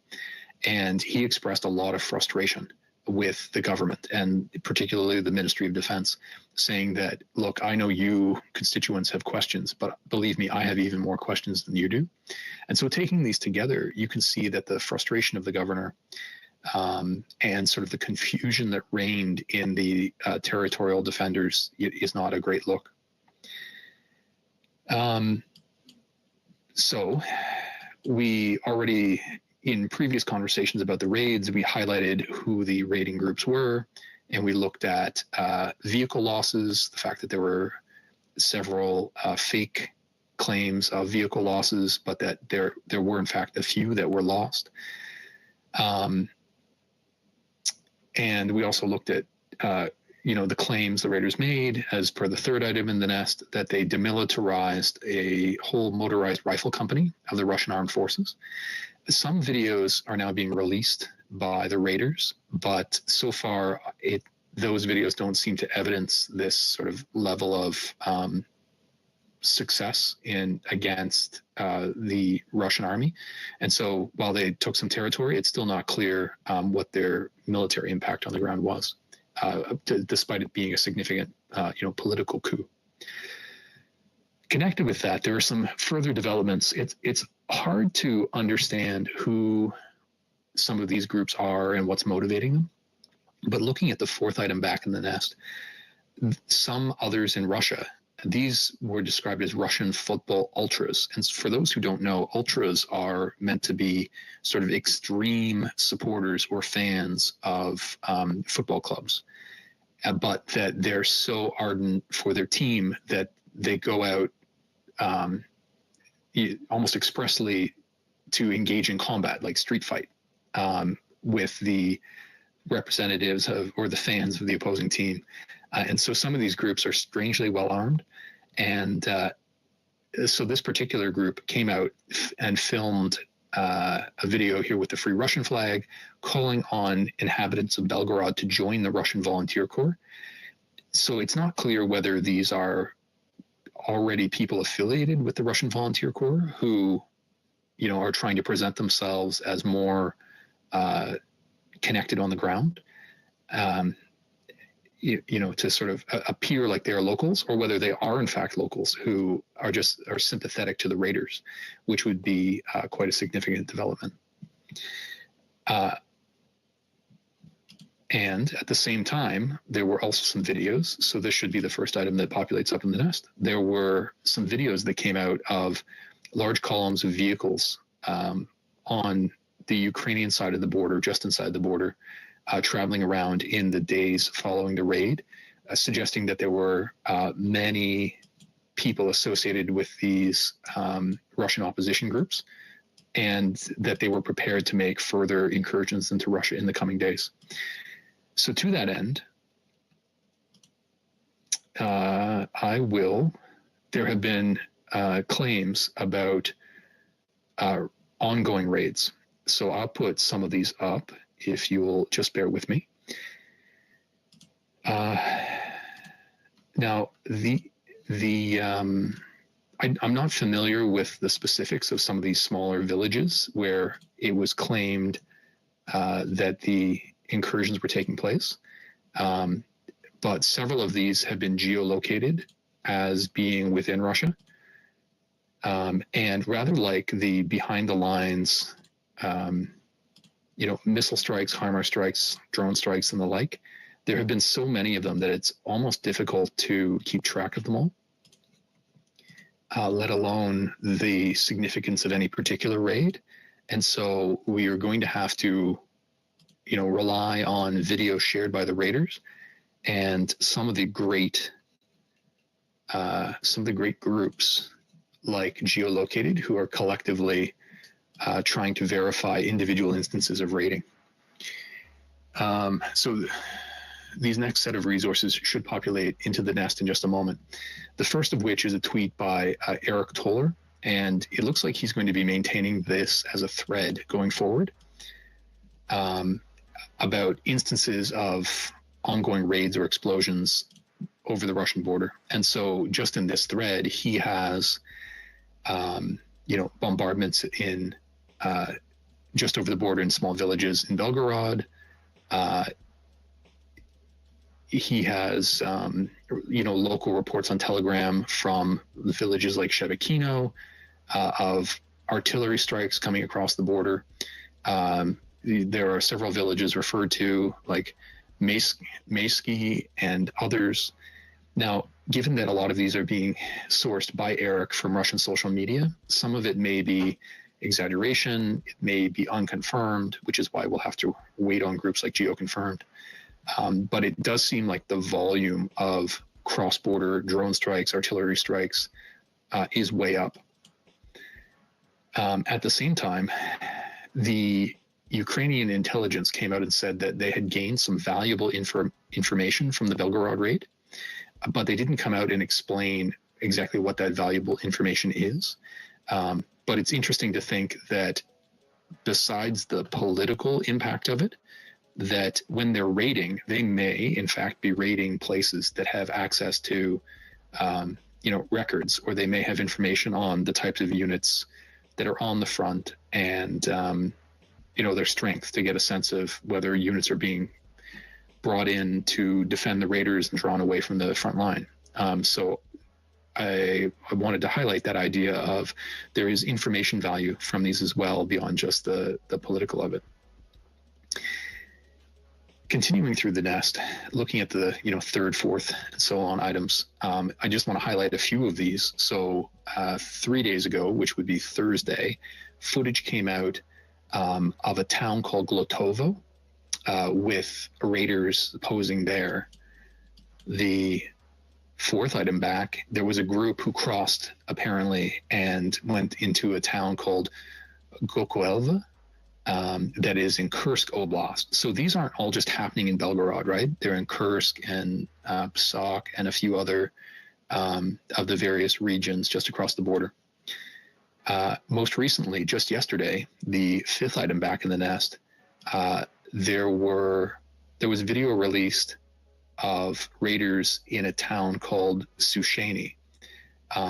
And again, like these seem to now be happening. They're not getting the attention that the initial raid did, but apparently they're now crossing the border every day in various places. And they may be less significant in terms of their impact on the ground. But it's this sort of harassing idea that will force Russia to increase its defenses along the border. I will point out, though, that in a situation where there are all of these things happening at the same time, there's also potential for people to create fake stories. So the sixth item back in the nest, tweet by Fatex, he's noting that some people had been claiming that there was a recent raid into Kursk, when in fact the video that was put up as evidence of that came from Serbia, some time ago. And so when I'm presenting these things to you, I tried to pick out ones that had been geolocated or had been taken in front of well-known public buildings or city signs, just so there was some confidence that they had actually occurred, but that there are, in addition to these, there are a whole bunch of other claims of raids across the border. And I'll remind you, I'm going to queue up the next sort of block of material, but if anybody wants to add to any of these points, please do feel free to come up and with either comments or questions. You can do that by hitting the button in the bottom left corner and we'll give you the mic. So just bear with me as I get this next set of materials up, please.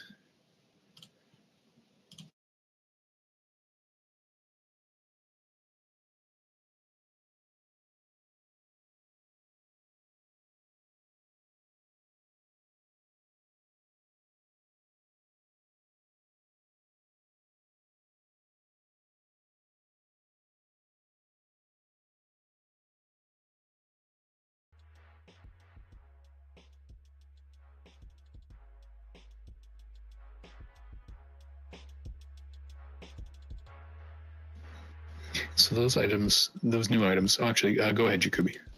Oh, sorry, Michael. I was just saying I was stuck in the background. I apologize for not coming in there, but my apologies. Yeah, no worries, no worries. With live audio, it's, I think some people don't appreciate that we're not like a radio team. We're just, folks who are trying to do a bit different style of presentation on Spaces. So we're all doing the best we can. So these new items in the nest, it starts to beg the question, well, what is Russia going to do about all of these ongoing raids? And there have been some reports that some units may have being drawn out of Ukraine in order to reinforce in Belgorod. However, I haven't seen a ton of evidence about what specific units they are in what force. So those claims will sort of pend verification. That certainly Ukraine hopes that defenders will be drawn back to from Ukraine to defend the Russian border, thereby making the defense of occupied Ukrainian territory lighter. However, what we do know is actually happening. If you look at the first item in the nest, Russian families have begun to complain. Russia maintains at any given time something like 250,000 conscript soldiers. We've discussed this many times in the Spaces, how these conscripts are drawn in groups twice a year. And, there's been a lot of focus on them as a potential pool of manpower to be sent into the war in Ukraine. And while there are isolated reports of those conscripts being deployed, when that has happened, several times, for example, Putin has come out and said, well, this happened in error. This is not the policy we want. Apparently because they don't want there to be reluctance to maintain that pool of recruits if they're afraid they'll be sent to Ukraine. So they've sort of jealously guarded that idea that the conscripts will not be sent. However, apparently they are now being based along the Ukrainian border, including reports from family that they're kept, they're living in tents in fields, within a kilometer or two of the border. And they're being used to dig trenches and set up other defensive positions.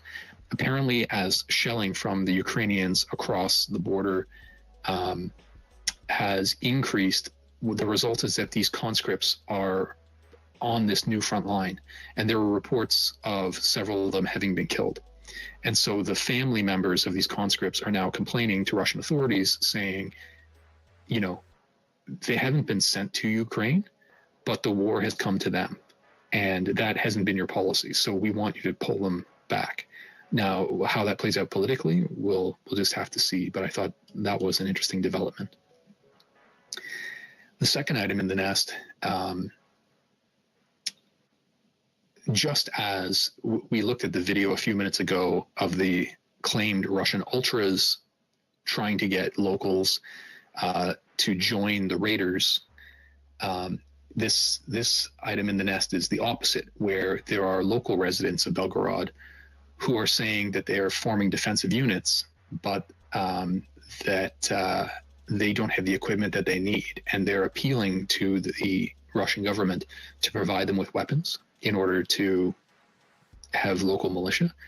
Apparently there's been reluctance in the local government to hand out rifles because they're concerned there aren't systems set up for sufficient control, and that if those weapons are handed out without oversight, that they may be used by opposition as opposed to the militia for the purpose of defense. But I mean, that, to my mind, that's increasing local pressure. Finally, with this idea that Wagner may draw back. So the third item in the nest is a long post put up on a Wagner channel where Prigozhin essentially had said, look, we wanted to assist in the defense of Belgorod. We made overtures, and we were told both by the Defense Department and by the local governors that we don't want you to be involved, and we'll take care of it. And so he was using this opportunity to say, well, how well did that work out for you? Sort of saying, I told you so. Now, whether Wagner is actually in a position to transfer any of its personnel to Belgorod to try to stop these raids, it remains to be seen. And I mean, even if they do, it is also an open question as to whether the Wagner fighters who had structured their units for the purposes of assault and had been ground down heavily around Bakhmut, whether they would even be effective at defending sort of a huge amount of territory that's porous like the border is at the moment. So I don't know that very much will come of that, but as always, Prigozhin is trying to make political hay out of it. So that was it on updates from the raids, as far as I saw it. If any of you had any comments, you're welcome to come up and add them. I'm putting it now in this category of, it seems like it's now a constant pressure, and until there's a significant shift domestically in Russia, whether that be a shift of regular army out of Ukraine or the deployment of Wagner, it seems like this is going to be an ongoing thorn in Russia's side. So we'll have to just see how it develops. But go ahead, Polaris. I just wanted to bring a point that I forget who made it in Touch New Space earlier, which was quite interesting. Someone pointed out he thinks the sustainable strategy for the Russians might be to sort of come to this rather strange understanding that in order to focus on the Ukrainian military effort, they might just have to accept the fact that occasionally the Russian borders will be probed. I think to some extent that is probably what we're going to see, provided the Ukrainians don't get too ambitious. The Russians might turn a blind eye to a few villages here and there and getting harassed from time to time. Well, you're right. So there's the political pressure, sort of the embarrassment factor. But if they become accustomed to raiders crossing into their villages from time to time, if the raiders aren't escalating in an attempt to, ambush Russian forces or hold territory, then it's possible that Russia may be able to just withstand the political pressure, and that there will be a need for the raiders to sort of up the ante, so to speak, in order to compel the Russians to respond to them more forcefully. So given sort of flowing from the idea that Prigozhin is suggesting Wagner may move to assist in Belgorod or other regions along the border, I wanted to focus on shifts in Wagner. Looking at the first item in the nest, Danilov, who is the head of the Ukrainian Security Council, he confirmed that the Ukrainians believe Wagner is now regrouping and that they've carried out at least a partial withdrawal from Bakhmut. I don't know whether there's a timeline when their withdrawal may be complete, but they certainly do see them moving. This comes the announcement Prigozhin made 3 days ago that they were going to withdraw. So the expectation is that they'll be turning their positions over to Russian regular forces. And so if you want the statement that Prigozhin put out, you can have a look at the second item in the nest. There is a link to his Telegram statement there. The third item back, I thought was interesting if we're going to chat about Wagner's effect in Bakhmut. This is a fly-through of Bakhmut using a drone. It was actually put out by RIA Novosti, which is one of the major Russian media companies. And it was surprising since Russia is talking about, liberating Ukraine, and there has been talk about how Russia is using the minimal force necessary. Some people were saying it seems inconsistent that one of their main media outlets is now showing this fly-through with the incredible destruction in Bakhmut. So if you'd like to see what that footage looks like, check out the third item in the nest. Now, given that Danilov said that there has been a partial withdrawal of Wagner, one interesting question, fourth item back in the nest, asked by Rob Lee is, when Wagner leaves, will it leave behind the convicts that we're fighting for it? It's been several months now since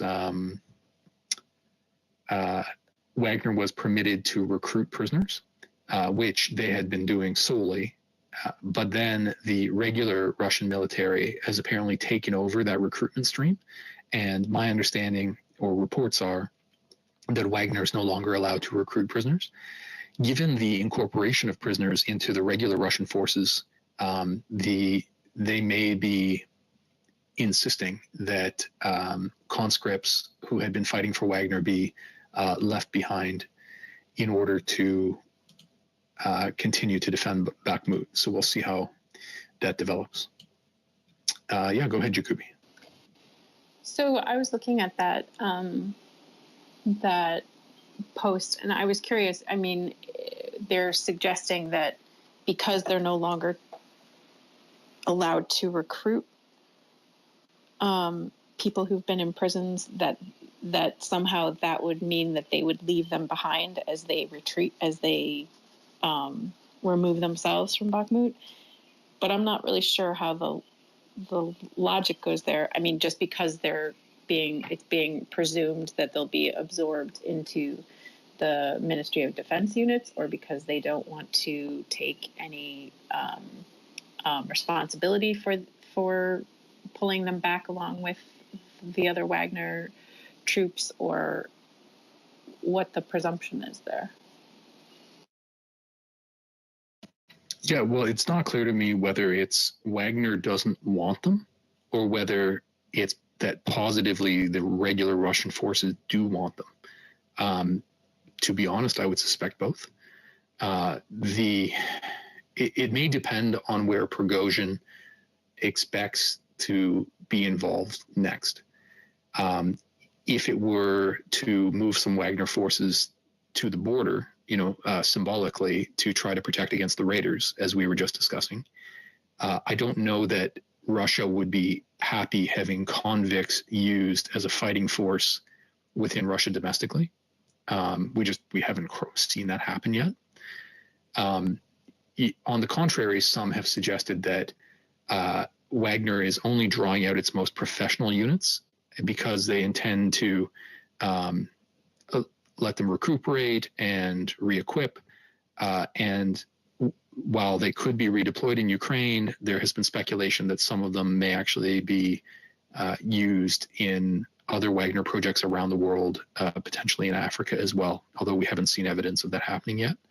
So it strikes me that it may be both the regular Russian forces are happy to have the conscripts and that Wagner might prefer not to have them.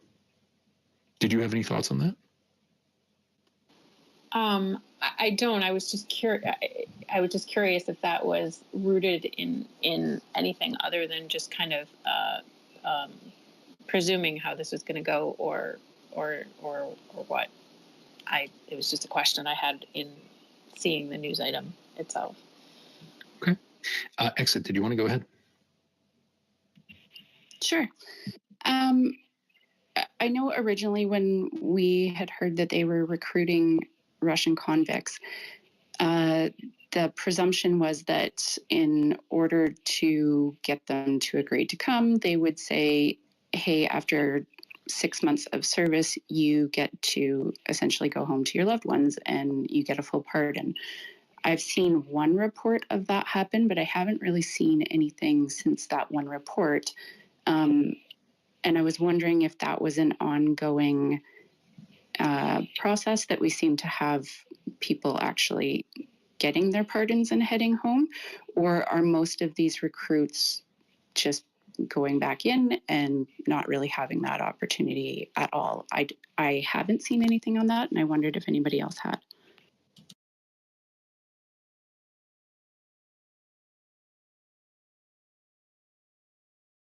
You're muted, I think, Michael. Sorry, I had left my mic open and then closed it. I had 2 points on that. Prigozhin says a lot of things, and it can almost be hard to keep up with all the assertions he makes. But I think it was about a week ago that Prigozhin claimed something like 5,000 fighters had been pardoned after having fought for Wagner. I saw some Western analysts who suggested that number is probably exaggerated in order to make it seem like the deal that Wagner worked out with these fighters was respected more fully than it appears to have been. On the contrary, I also saw some reports, and I think this may have come from War Translated, where some captured Wagner fighters who were convicts said that apparently for any minor offense, if there's any hint of refusal or reluctance to go into battle, or things of that sort, that Wagner was imposing penalties which were 1 to 2 months of extra time on their 6-month contract, and that in some cases these penalties were being applied, consecutively, so that instead of 6 months, they were starting to work 8 months, 9 months, and more. And I suspect that as manpower runs low, that's an easy way for them to stretch a manpower pool. But go ahead, Exit.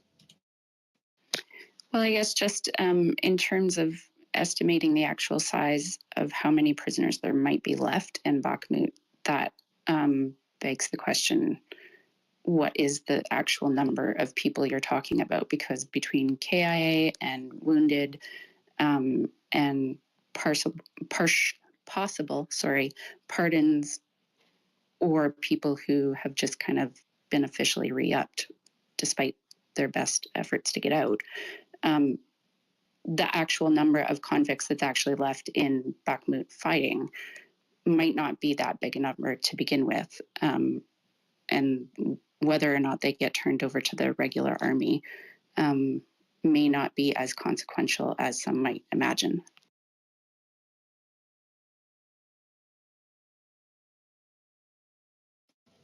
Sorry, just queuing up some more material, and I agree with you. It's not clear how many convicts remain there. There have been several reports, and there's a tweet to this effect in the Nest from Rob Lee, but there have been several reports of other units being moved, apparently from the Kremina-Svatove line. So sorry if you bear with me, it's a ways back. Rob Lee cited the actual unit. He said he believed that it was the VDV's 31st Air Assault Brigade.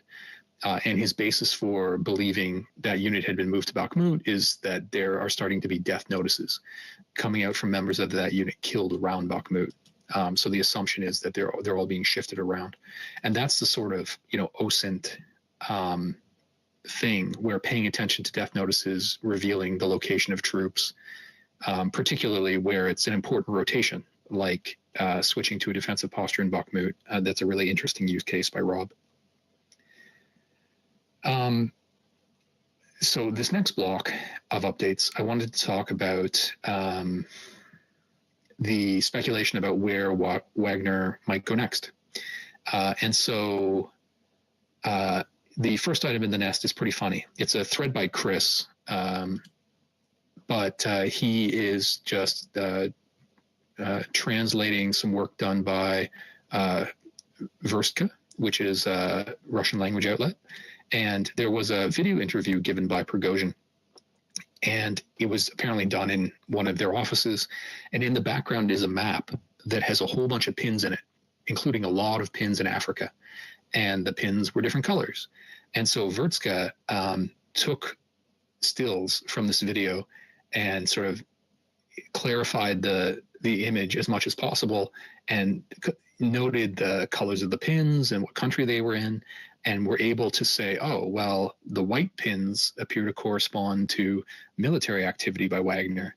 And then the yellow pins, because they were all countries where Wagner forces had been reported. And then the yellow pins mean something else, and they're now starting to dig into some of those countries and locations to try to confirm whether it's commercial activity, whether it might be money laundering, what those other colored pins mean. So that's a pretty hilarious version of OSINT right there. Yeah, go ahead, Jacoby. Although Dmitry from More Translated commented on that thread that, it could be inadvertent, but he tends to think that, it wasn't, and that Prigozhin has political and military ambitions, and that he's sharing what's in the background on purpose. Yeah, there certainly could be games within games. However, related to that, and again, it's hard to understand what's real, but the second item in the nest, the man who interviewed Prigozhin for that video.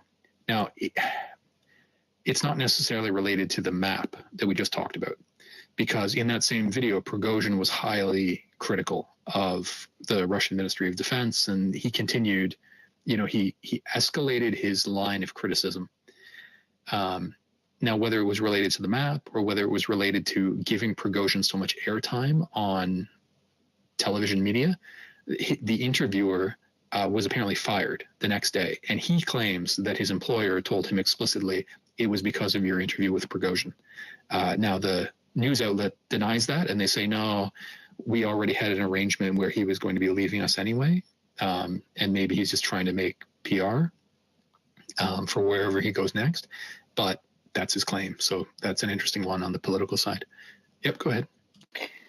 I think it's still also interesting that if this isn't inadvertent, and he's flexing in some way, showing all the different areas of incursion in African countries behind him, what exactly he's trying to channel there. And not to take it too far, because, going into his mind is not productive, really. But, what is it exactly that he is trying to channel then, or how he's, demonstrating his strength, the strength of Wagner outside of Russia as opposed to inside of Russia, and what power that conveys to him, or, illustrates to people that, he's big on the continent of Africa, but, what does that mean back home? What is he bringing to show for it other than videos of his soldiers or mercenaries or personnel, fighting on another continent?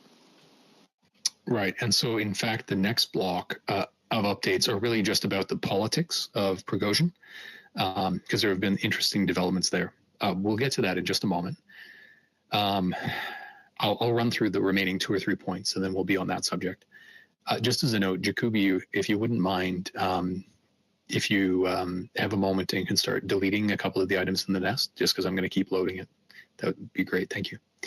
So looking at the third item back, again, Rob Lee, who is paying incredibly close attention to this war, he highlights another account, a gentleman by the name of Dmitry, who has been following claimed losses in Bakhmut and among Wagner forces in particular. In that same interview, Prigozhin had come out and said that they had lost something like a fifth of their or that Wagner losses had made up 1/5 of all losses, implying it was 20,000. However, this other account that that Rob puts faith in has estimated the Wagner losses at 16.6 thousand killed, with the breakdown being 10,000 of those as convicts and 6.6 thousand as professional soldiers. And that goes a little bit to the question that Exit was asking about, well, how many convicts have actually been lost? How many still remain there? I think reports were something like the total number of convicts recruited to date appears to have been about 50,000. And there were previous reports about losses. So if Dimitri's count has 10,000, it's likely that half of the 50,000 convicts recruited from prisons initially are probably casualties at this point. But again, these numbers are estimates, and really it's just who's doing the closest job at sort of bounding their estimates reasonably. One example of open source intelligence on the subject of how many prisoners were fighting, the fourth item back in the nest, the Russian Federal Penitentiary Service released a report on the amount of logging that's done by prisoners, because I guess they make up work gangs. And apparently in 2022, year over year from 2021, before the invasion, the amount of logs cut by prisoners was down by 31%. And so you can use that as sort of an estimate of the available population of able-bodied prisoners, which I thought was a pretty creative way to try to estimate the number of those recruited to fight. We also discussed the fact that Wagner may be moving some of its most professional troops more toward Africa. And there were two bits of news on that front in the last few days. Looking at the fifth item back in the nest, this is a tweet by All Eyes on Wagner, who follows them very closely. And they were very pleased because Ivan Maslov, who is one of the leaders of Wagner in Mali, partly based on evidence that All Eyes on Wagner developed, had now been added to U.S. sanctions lists. So I guess there's an ongoing effort to pick out leadership of Wagner in order to sanction them individually. So they're making progress with those in Mali.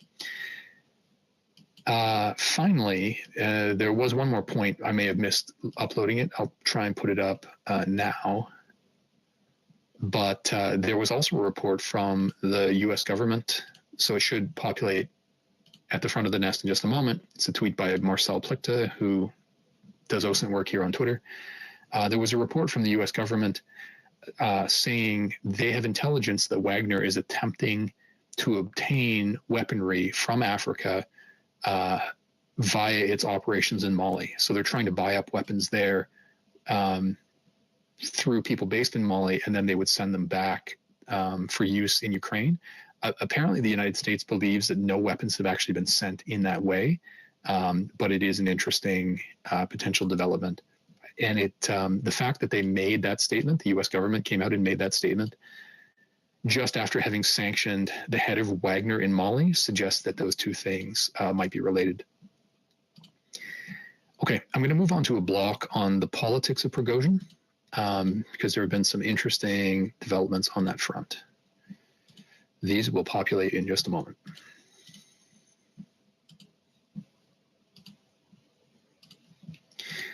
So the first item, which should show up at the front of the nest in just a second, it's an article by the Washington Post. I had mentioned that interview where the map was in the background. In that interview, Prigozhin leveled a whole bunch of criticisms. Rather than watching the interview, you could check out the Washington Post article, because it goes through essentially his fight with the Ministry of Defense and his most recent assertions against them.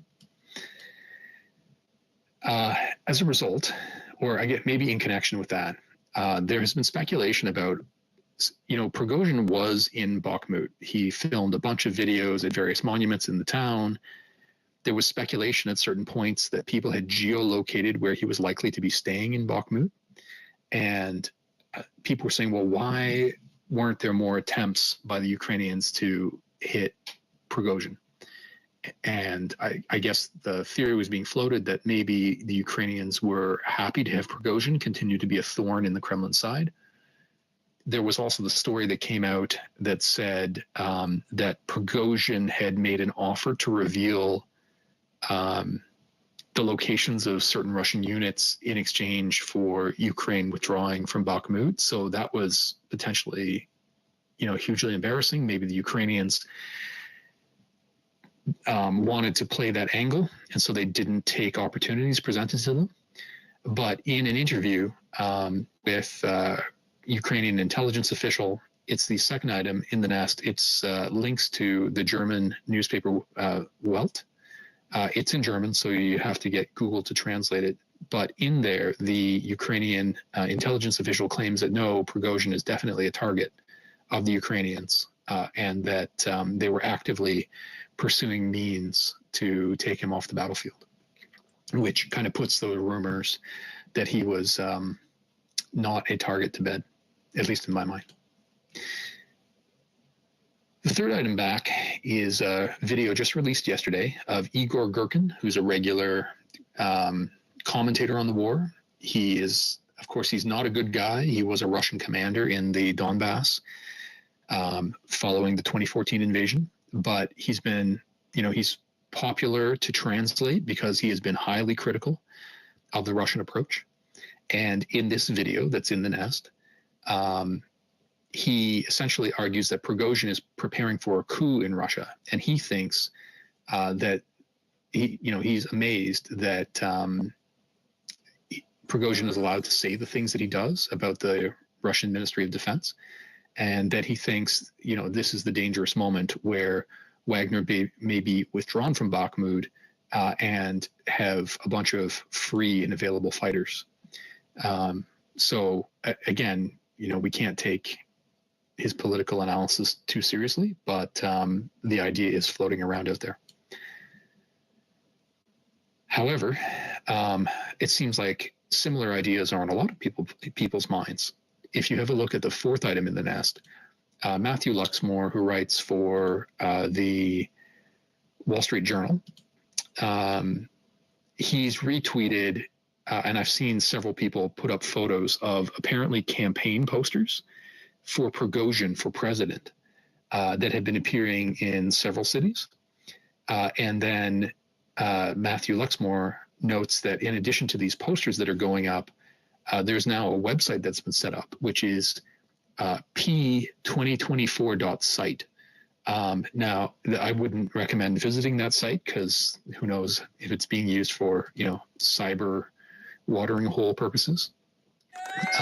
But it's not belief that Prigozhin or anybody friendly to him is making these campaign posters or setting up this website, but that it's people who want to create pressure by giving the impression that Prigozhin is trying to challenge the Kremlin and Putin directly. So it'll be interesting to see how that develops. Final note on the political aspirations for Prigozhin. The fifth item back in the nest. Now, this one's unconfirmed by me. So if you actually click on the tweet by Aslan, probably one of the first responses you'll see was me asking for confirmation of source, and nobody's gotten back to me on it. But the translated, also in the replies, I put a translated version of this letter, but it's claimed that this letter is from the Russian media regulator, putting out the word that Russian media, presumably television, radio, newspaper, are not permitted to refer to Wagner at all anymore. And again, this is unconfirmed, but I wouldn't find it outrageous if it were in fact the case. Hopefully somebody will come back. If you happen to have seen this letter circulating, then please do DM me the source. I'd like to try to confirm where it came from. So as a final note on the political front, This is moving away from Prigozhin, but to the extent that some of this is believable, about the idea that Prigozhin might either try to initiate a revolution, as Gherkin suggests, or that he might try to run to directly politically oppose Putin, as these campaign flyers suggest.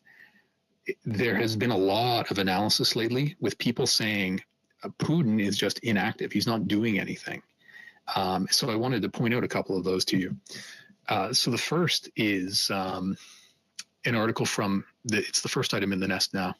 It's an article from Medusa talking to Stanovaya. It's the account on Twitter here, Tatiana Stanovaya, who is a well-known Russian political analyst and criticizing Putin for not taking any action.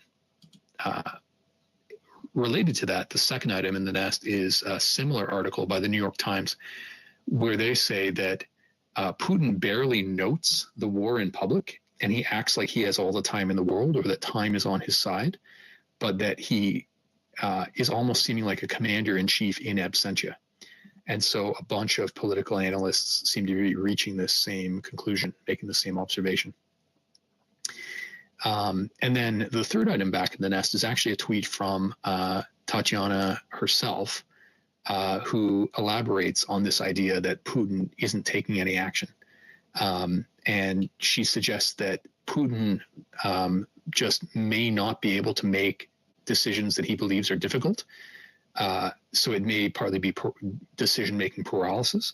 But she suggests that he also just genuinely believes that his course of action is consistent with the general thrust of history, and that the social dynamics that he identified as making the war likely to succeed, that those conditions still apply, and that it's just a matter of time, which I think is, when the Western analysts are looking at it, are saying, well, that's absurd. It seems like conditions have definitely changed, and he is just not responding. But then, last item on this sort of block of topics, fourth item back in the nest, it's a tweet by Kevin Rothrock. And this is a video of a rare instance where Putin was making an address, and he took the time to say, look, it's being talked about a lot. It's on a lot of our minds that Russia is facing hard times at the moment. But then he, pivots to essentially say, yes, but sort of the history is on our side, and all we need to do is unite and sort of bring the country together in a spirit of nationhood, and all of these troubles will pass us by. But it was an interesting instance where it seems like he now feels compelled to be at least acknowledging that things are not going very well. So that starts to maybe not cut against. It may be that he is not making the decisions necessary to make changes, but that he now has to be publicly admitting that things are not going well. So if you guys have any comments on either Prigozhin's political aspirations or sort of Putin's political inaction, happy to take them. Otherwise, I thought we might move on to discussing some updates on equipment in Ukraine.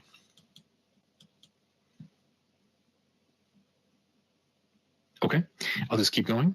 As long as you guys are happy to listen, I'll just keep running through the topics. But if anybody does want to come up with questions or comments, and at any time, please just request the mic. So I wanted to start with coverage of aircraft. The first item in the nest, the Dutch Prime Minister came out at a press conference 2 days ago and said that the Netherlands was very seriously considering sending F-16 fighters to Ukraine. I know there's been lots of speculation. They're the most logical source. I think that if the decision has not actually been made at a high political level yet, the Prime Minister may not be in a position to commit to it. But I take this language of strongly considering as a great sign. So there's a Bloomberg article that spells that out in a bit more detail. I also wanted to, with the second item in the nest, highlight there were some rumors that about a week ago, F-16 training may have actually begun. I believe it was Joseph Borrell, I think, who's the president of the European Union, who came out and said that very thing, that some Ukrainian pilots were training on F-16s. But then that same day, the Ukrainian Air Force came out and said, well, no, training has not begun. There are preparations underway for training programs, but none of our pilots are training for F-16s at the moment. So that's, I know there's been a bunch of speculation that's gone around that this training has actually occurred in secret and is more advanced than people realize, but that's the Ukrainian Air Force is saying otherwise. The third item back in the nest, what I wanted to highlight is while there's a coalition now of, I think it's something like 5 countries who have committed to providing some kind of flight training. We discussed in a previous space, I think it was the space where John Ridge was host a little over a week ago, about how some of these countries may have limited capacity in their flight training systems anyway. And so the third post in the nest, tweet from Deborah Haynes, I believe with Sky News, is noting that just in the normal flight training process in the United Kingdom, they're already having pilot candidates wash out or quit because of the considerable delays. They just don't have the capacity to even be pushing through the number of trainees for their own purposes, which, makes me look at a little skeptically the idea that they can have considerable numbers of Ukrainians come through for training when presumably the consequence would be to even further delay their own pilots. But that doesn't mean that training can't proceed in other countries. I'm just noting that in some, particularly the United Kingdom, there are a lot of constraints on that. In terms of where aircraft may come from, there are 2 resources in the nest, the first of which is an article from Tyler Rogaway, who writes for The War Zone. They have a whole article there about where F-16s could come from, and they get into a lot of detail. Short of reading that, you could look at the next item back. It's the 5th in the nest, tweet by Magic Touch, who's kind of a friend. I know he drops into these spaces from time to time. And he tweeted out a helpful table of the countries most likely to provide F-16s, sort of their state and their models. So check that out if you're interested. There were also reports about a week ago that Sweden would be training Ukrainian pilots to fly the Gripen. And the assumption was, look, there's only one country that makes the Gripen, and if they're training pilots, why would they train them and then not provide them with Gripen? Because it would be pointless to train them up on it. And so that led to a bunch of excitement that Gripen would be provided, even if it was down the road. But I wanted to give you the sources on that. So the 7th item back includes a link to the Swedish newspaper article on it. And then the 8th item back is Ukrainian coverage of the same, and it uses the terminology that Ukrainian pilots will be permitted to test fly the Gripen. And test fly to me is very different than train on. And I'm wondering if this is an initial step, maybe more for the sake of the Ukrainian Air Force to evaluate how quickly training could occur, how useful the Gripen would be potentially while they're waiting for decisions to be made on the F-16. So I just wanted to bring this up because it seemed like the analysis was getting a little bit overly optimistic on provision of Gripens. We'll go to Jakubia's co-host and then to exit. Isaac can go ahead. Her hand went up first, so I'm happy to be behind that. Sure, thank you. Sorry, this is kind of going back a bit, but I wanted to go find the source for it, and I'll put it up in the nest in a second here. But regarding the Deborah Haynes post about the Royal Air Force having people starting to wash out because they aren't getting their training in time, there was also an article that Patrick Fox had put up earlier today saying that the armed forces in the UK in general have started to cut back on the number of personnel they expect to keep essentially trained up at any one time. And they're talking about something like 60,000 now, which just generally seems to go against, like, we have a war in Europe for the first time in a very long time, and yet people still seem to be cutting back on defense budgets and cutting back on training and all of these other things. And as a trend, I think that's very concerning, especially from NATO allies that arguably should be able to hold their own in their own continent. Not that Canada has any place to talk, so don't take that coming from me. But just in general, it's a concerning trend for the UK, and it seems to be something that a lot of people are writing about from a number of different fronts. I'm sure Polaris has several thoughts on the UK military, so go ahead, Polaris. Yeah, you read my mind there, Michael. Yeah, a few thoughts. It's a bit of a shame, really. Like Exit said, in spite of all that's going on in the world, that the British Army has been reduced. Sadly, it is inevitable. The Navy has sort of set its eyes on some very big high-ticket items. AUKUS probably being the well-known example. The Royal Air Force is also looking at its sixth-gen fighter program amongst other space endeavors, and the money has to come from somewhere at a time where the Treasury is not willing to put more into the armed forces. And as always, the average soldier has to lose a few bits of kit so the other services pay for it. After all, the Navy being historically the senior service is probably the last person whose sofa is going to be checked for any spare change. The reason why I raised my hand is because I was watching a clip that Professor Michael Clark, he is a former RUSI fellow that since the beginning of the war in Ukraine does these special news items in partnership with Sky News. And he raised the point that he said he gained some information, having spoken to former members of the RAF, and it looks like the UK contribution will primarily be from the simulator standpoint. And he brought up the fact that we do have some multi-purpose simulators that will be handy for sort of basic navigational skills, that kind of stuff, then leaving the more specialized trainings to the Europeans, because a lot of people like me were sort of scratching their heads when the UK said we're training them on a platform that we've never operated, or nor do we intend to acquire in the near future. But yeah, it looks like we will probably be leaning in on the little that we can do from a simulation standpoint, and let the countries that operate the F-16s do the more sophisticated aspects of pilot training.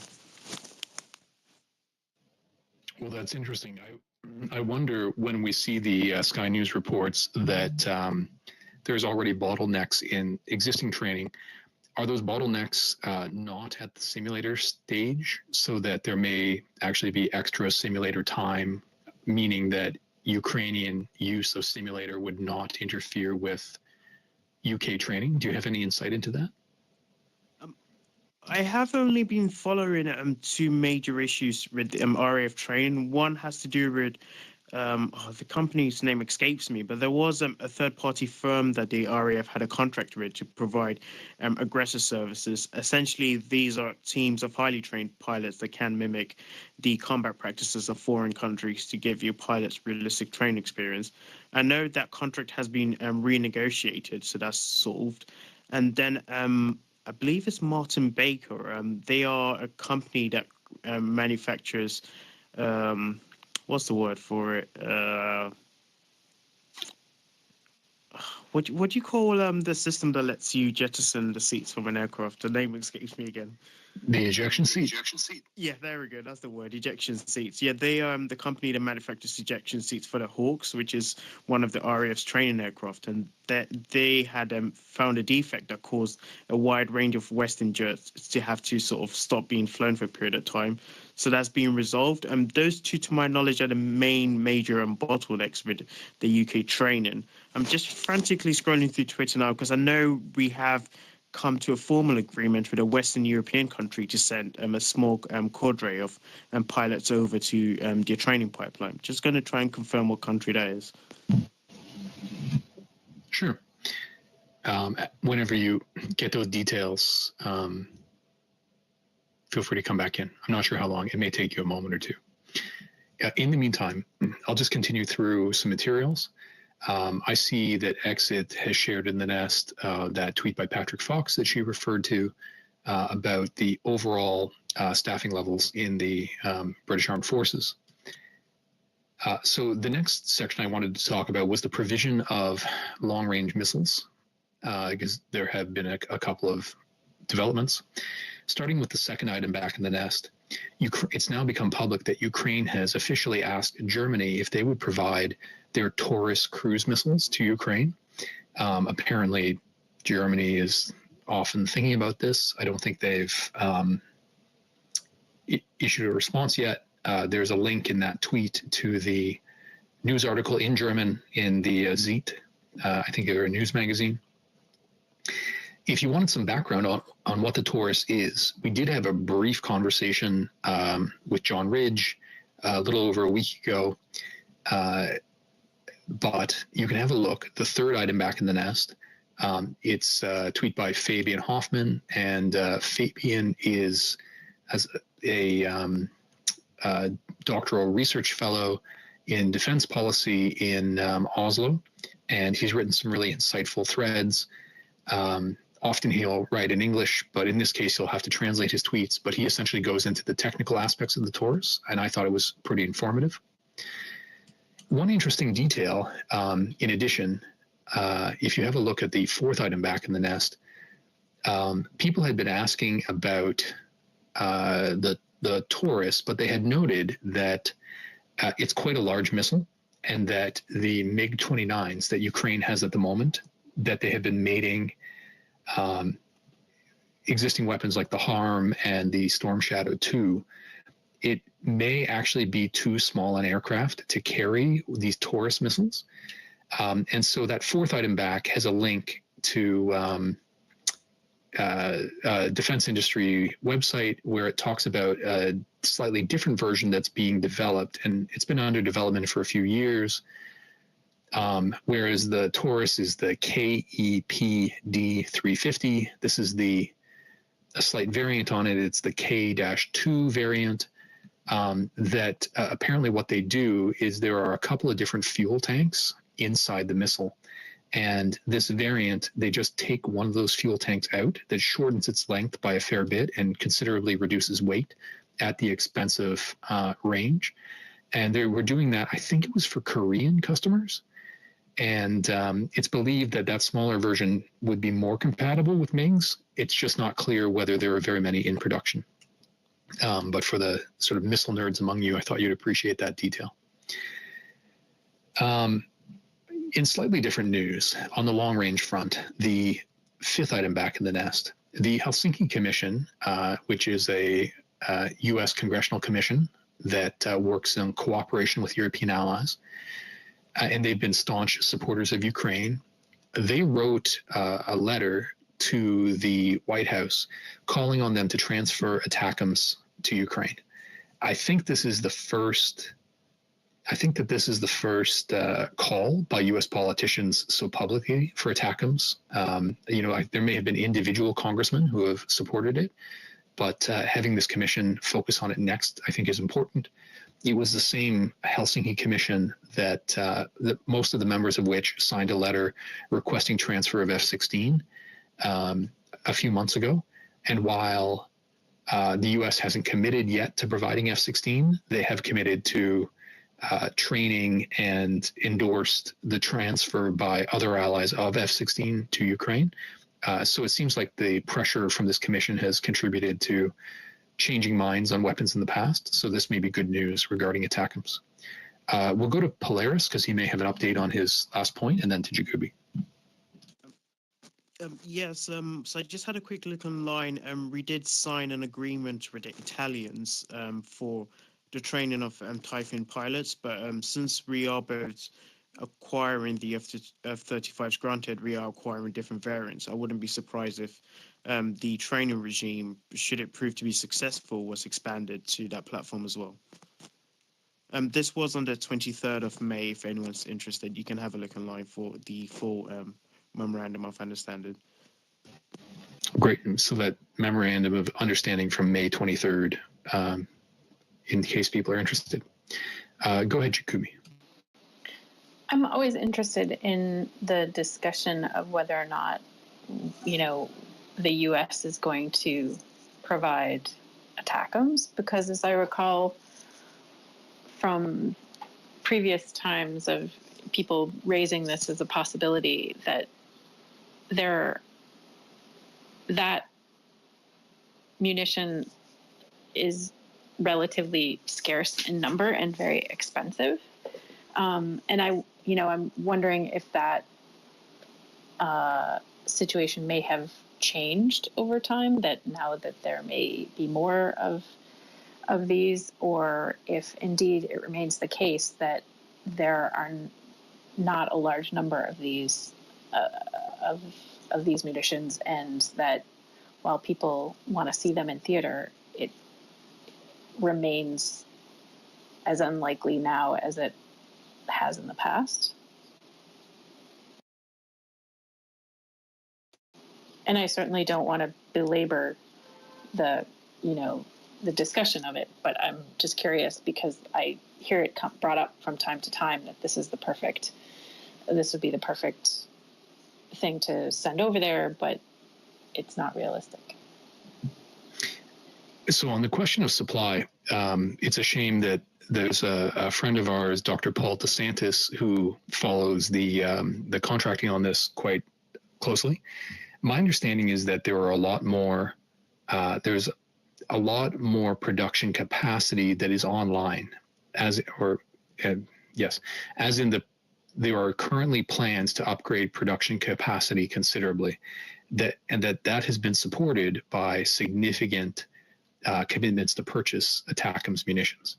However, those changes won't take place for several months. I'm wondering if the environment, however, might be a little bit different. In connection with the F-16 transfers, or openness to F-16 support, we'll call it, there was speculation that because Colin Cole was leaving the U.S. Defense Department, and he had been in charge of policy there, and it was reported he was opposed to some additional weapon transfers, that may have contributed to it.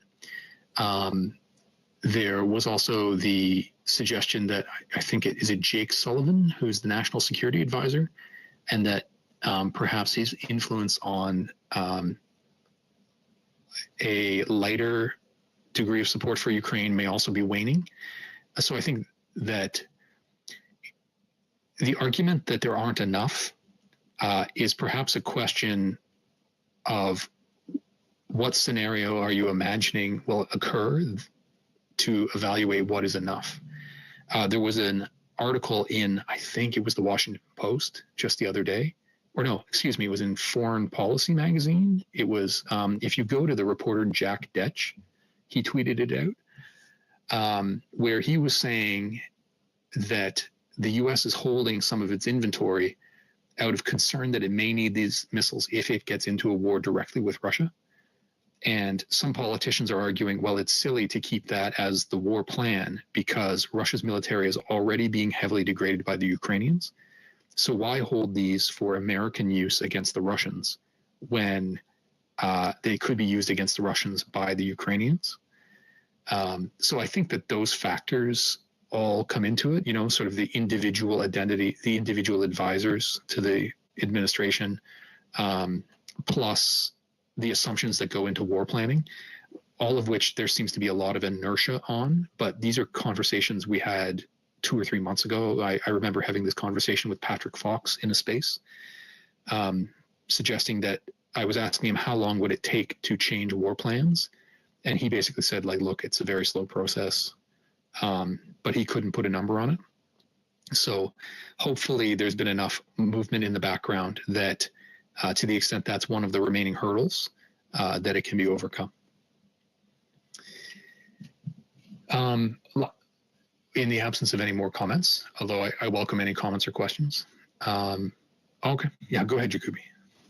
I think I put up the article you were referring to, yes, in the front of the notes.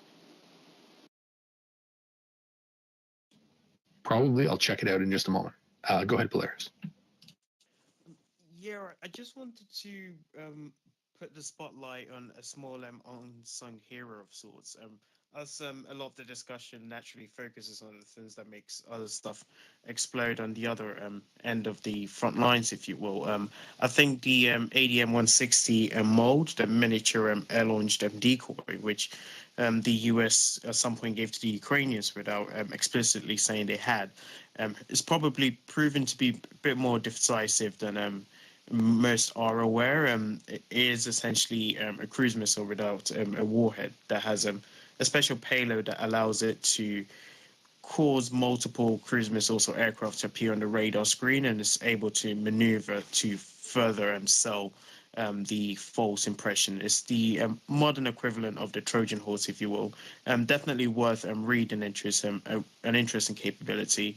And if you type the mold into YouTube as well, Raytheon has a 3-minute animated video that their marketing team has put together that's very informative. Yeah, that's a terrific point. We had referred to the MALD, M-A-L-D, in previous spaces briefly, but you're right that it is an important, additional tool for Ukraine, particularly at, fooling Russian air defense. Sorry, just trying to check where I was because we were talking about ATACMS. Oh, and by the way, Jacoby, that was the right article. So the one that's up in the nest by Jack Detch, I've pushed it back a ways, so it may be the third or fourth item. But that was the item that I was referring to. So as a last point on the issue of sort of deep strike long-range missiles, it should populate to the front of the nest in just a moment. Excuse my clicking through the nest here, but it was a tweet put out by Geo-Confirmed, and it's highlighting that it's only been 15 days since the use of Storm Shadow in Ukraine was first mentioned, but already there have been many instances where there have been strikes well behind the front lines, beyond the range that HIMARS is believed to reach. While it's not clear that every single one of those was a Storm Shadow strike, it's likely that many of them were. So I'd encourage you, if you're interested in seeing sort of the cumulative effect that they've had, do check out that Geo-Confirm post and or their map. So when we were talking about ATACMS as one of the systems that would be great for Ukraine and one that U.S. congressmen are endorsing, if you have a look at the second item in the nest, it's a tweet from the Hudson Institute. They're a think tank, and they made up a quick graphic with 7 of the critical types of weapon systems that they think Ukraine needs. And these are a lot of the things that we've talked about before, such as ATACMS, air defense systems. They've included some that have had a fair bit of debate already, where there was speculation they may go. They just appear not to have been delivered yet, including the MQ-9 Reaper drone, the dual purpose improved combined munition, or DPICM, which is, it's not exactly a cluster munition, but it works on a similar concept, or the M-SHORAD, which is a short-range air defense system. That's one of the US's more modern and mobile ones. So that's an interesting shopping list. It does seem like every time Ukraine makes a breakthrough, whether it be with Leopards or with their apparent impending breakthrough in F-16, that people start looking at the shopping list, and these are the likely next targets. So I wanted to chat briefly about ground vehicles going to Ukraine. There's been some great progress. The third item back in the nest has a link to an article that explains the progress that the U.S. That the U.S. logistics departments have made versus the first few months of the war. They believe that they're now transporting weapons and other supply to Ukraine 30% faster than they were initially. And it's the sort of thing that might go overlooked, but it could have a significant cumulative effect in getting weapons to the front faster. To that end, it's been reported now that Ukrainian troops have just begun training on Abrams tanks that have been delivered to Germany. So that's great news. In a related front, Ukrainian troops are also now training on Leopard 1s in Germany that have recently been provided. Just under 100 of those are expected to be provided to Ukraine in the next couple of months. So some video of the first few days of training on the Leopard 1s is the fourth item back in the nest.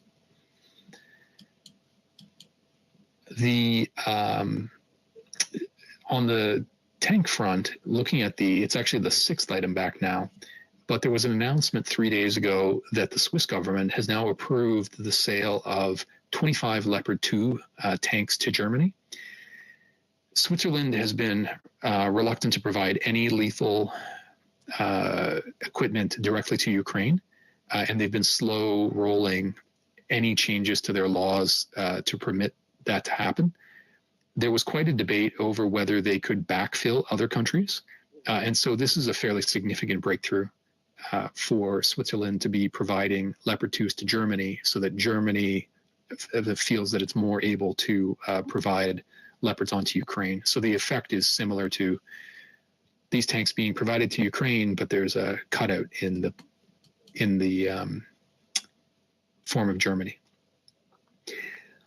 So for those who don't know, I'm Canadian. I'm in Canada. This next tweet in the nest, I think it's the seventh item back. It was actually a note I didn't realize. I know that Canada has several Leopard 1s in its inventory. But apparently it has a variant of that called the Leopard C2 Mexis. And I didn't realize that they had 40 of them in storage. And now that the Ukrainians are training on Leopard 1s in Germany, I believe on tanks that were provided by the Netherlands or purchased by the Netherlands, if they're already using Leopard 1s and incorporating them, I don't see any reason why Canada shouldn't look at these Leopard 1s in inventory that are extremely likely to ever be drawn out, and that they be considered for donation to Ukraine.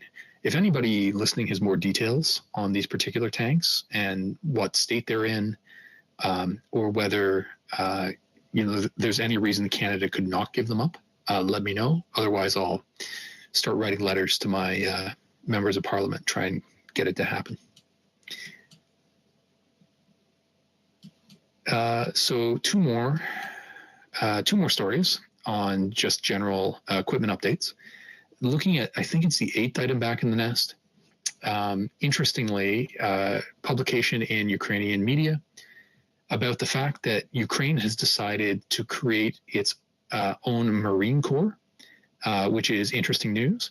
You might say to yourself, I believe Ukraine has had naval infantry in the past, but that role is a little bit different than a Marine Corps, which is meant to fight, I think, from ships onto shore, as opposed to merely being landed and then fighting, moving from the landing point into the fight. And you might say to yourself, well, Ukraine's Navy has almost been completely eliminated, and you would be right about that. However, two interesting developments in the next two items in the nest. The first of which, it's the tweet by Navy Lookout.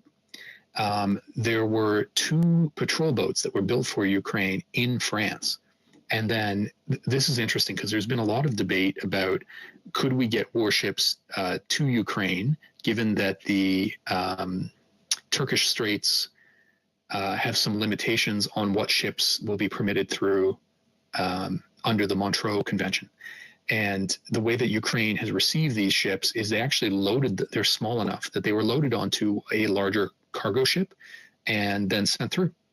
And Turkey was okay with this, and I suppose it's fair play in that Russia has similarly been sending roll-on, roll-off weapon ships through the strait several times through the war. So I suppose if Ukraine can recreate this, they could get some equipment in that way. Go ahead, Exit.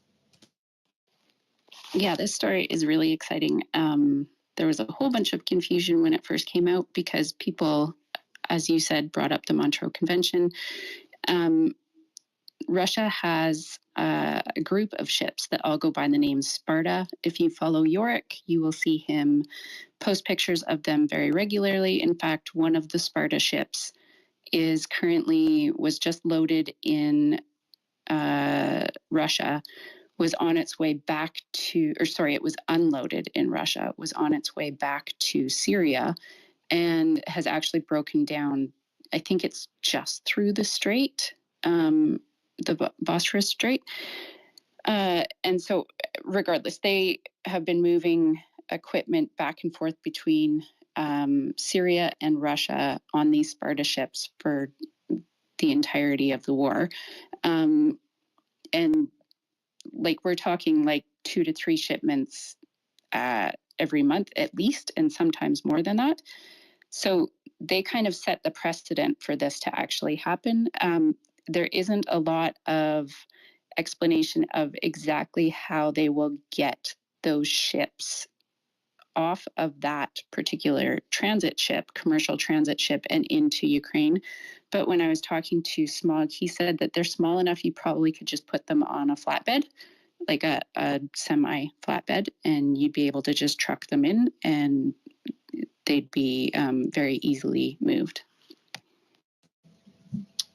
Well, those are interesting details. Now, it wasn't clear to me, Exit or Smog, I saw Smog earlier.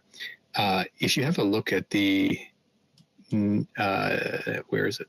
Sorry, I will find it again. So I'll move this post. It'll appear as the first item in the nest in just a moment. A tweet by OSINT Technical. And there was actually the commissioning of a patrol boat, a Gyrza class, and they named this boat the Buka. And I think that Zaluzhny, the Russian commander, was seen at the commissioning. So, you know, it's a big deal. But given that it's a Gyrza class, I don't think these are the same boats that were transferred in on that ship from the Straits. Do you happen to know? You're right. Okay. Yeah. So these are more boats than ships. They're actually quite small. They are going into the river, the Dnipro. There is, I would argue with you that there is very much a faction of the Ukrainian Navy that is still quite active. They use these boats and lots of others like them to travel up and down the Dnipro. There's a lot of work that they do kind of on a daily basis, even just moving troops and ammunition and all sorts of other things up and down the Dnipro. These particular boats were actually built by a Ukrainian company. They were ordered well before the war. I think they finished the first 3 in the order in 2019. And then as part of, it's my understanding, and I only read the article once, so my apologies for if I'm not quite accurate, but I believe that the factory that builds them is in Kyiv. And they had 3 more that were kind of half done during the actual invasion, and there was some targeting of the factory by Russia that kind of shut them down for a period of time. But this is the first one of those 3 that they have now finished in the last year. And I would expect that we'll see at least 2 more of them probably in the not too distant future. But they are not transiting from outside the country. There was people that I had seen posting wondering how they got them into the country. They're not that big. They are built in Ukraine, and they were ordered long before the full-scale invasion. Well, that's good. I hadn't had time to confirm, thinking it was possible that it may have been one of the 2 spotted on that ship that transferred the Straits or transited the Straits. I was thinking, oh, well, that's only 2 patrol boats. But I guess if the Gyrza class is in addition to the 2 that were brought in from France, then Ukraine will shortly have, 3, maybe even 4 or 5 those other Gyrza class ships become available, which could be super valuable in any sort of cross-river action. Go ahead, Exit. I would need confirmation, but I think the Gyrza class is a little bit bigger and was meant to be more Black Sea related and kind of like the larger portions of the Dnipro, and maybe more along the lines of like a Coast Guard type ship that you might see ferrying customs officers out to do inspections and things like that. And so they may not be operating in the same way that these river boats are. Fair point. While we're on the subject of ships, I didn't want to overlook the Ivan Kurz. The latest update I had on that, and I'm to be honest, I'm not sure where my source is. It's in my thread somewhere. Was that it is now in port in Sevastopol, and it's been photographed on satellite a couple of different times. There was some video footage that the Russians provided that they claimed was it sailing into the harbor, and it only showed the side that it did not show the side that was suspected to have made contact with the drone in the footage we saw. And so some people were saying, oh, well, okay, it's under its own power. It doesn't appear to be listing, but we can't see the side that's damaged. In the satellite photography or satellite imagery, there doesn't appear to be significant damage visible.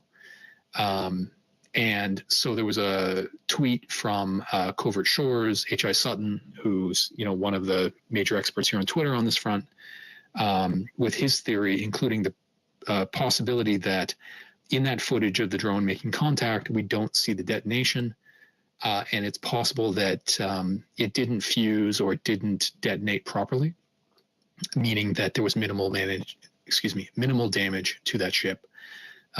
So that seems to be what the evidence is indicating at the moment, which, is a disappointment to many, but that seems to be what everything is showing.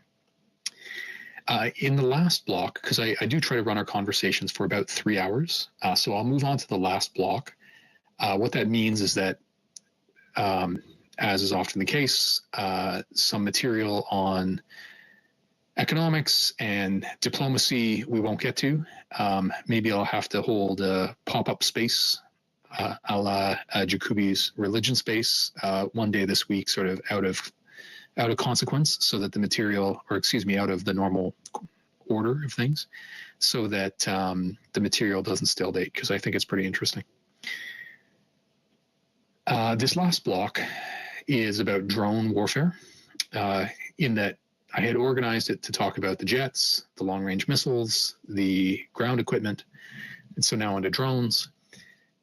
Starting with the second item in the nest, interesting video here from OSINT Technical, where it shows aerial combat between drones.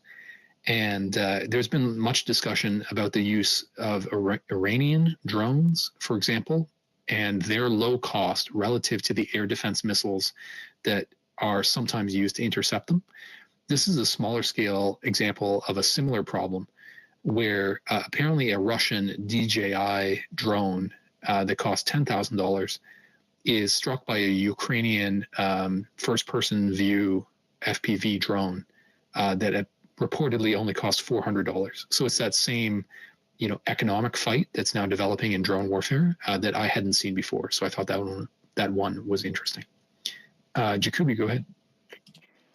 For reference, I just put up the part of your agenda thread that relates to the Ivan Kurz, in case anybody wanted to follow some of the posts that you were referring to. Perfect. Thanks very much. Mm-hmm. I know I overdo it in terms of sourcing. I prepare too much material out of the fear that we won't have enough to fill the time, and then that's never happened. I always have way more than I can actually get through. So just a reminder that if you want to see some of the other things that I found interesting that we won't have time to discuss, you can always have a look at the invite tweet to the space, the agenda thread. I'm actually putting up the invite for our next space, so you can always click on that and it will take you through to the thread as well. And so on that front, just a reminder that will be this next Thursday at 9 p.m. Eastern time.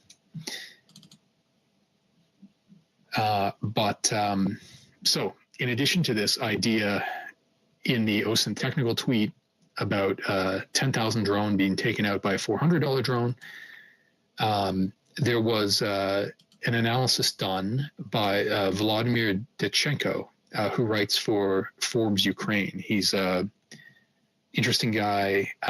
We exchange notes from time to time. He does great graphics. So if you have a look at what is the fifth item back in the nest now, the tweet by Euromaidan Press, Vladimir has developed a comparison chart for the cost of various methods to destroy drones. A comparison of the cost of destroying enemy armor, which includes several drone options. And it's really interesting to, think about the economics that goes into destruction of enemy equipment, because ultimately that goes to how sustainable these munitions are. Similarly, the drone artillery problem, looking at the sixth item back in the nest, this is a translation by War Translated, where they note that the Russian electronic warfare measures are actually suppressing their own drones so much that they can't be flying them for the purposes of adjustment of artillery. But at the same time, the Ukrainians are apparently better at adapting to Russian electronic warfare, and they're using alternative frequencies, so they're not all that affected. So it seems ironic that it's possible Russian electronic warfare may be keeping more Russian drones out of the fight than it is suppressing Ukrainian drones. On the drone front, just in terms of rate of production, seventh item back in the nest, we had Sam Bendet on, 2 weeks ago, to chat about Russian crowdsourcing networks for drone manufacturing. This is an example from Ukraine where the Eskadron group has come out and now said that they are looking to hit a production rate of 600 FPV drones per week. This doesn't tell you, total Ukrainian production, but the idea that a single Ukrainian workshop can be producing 600 a week just, contributes to your understanding of the scale. There are so many drones being used in this war.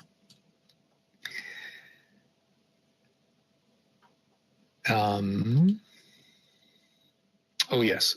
So two more drone points. The eighth item back. Yes, the eighth item back in the nest. The tweet by Eric Schmidt.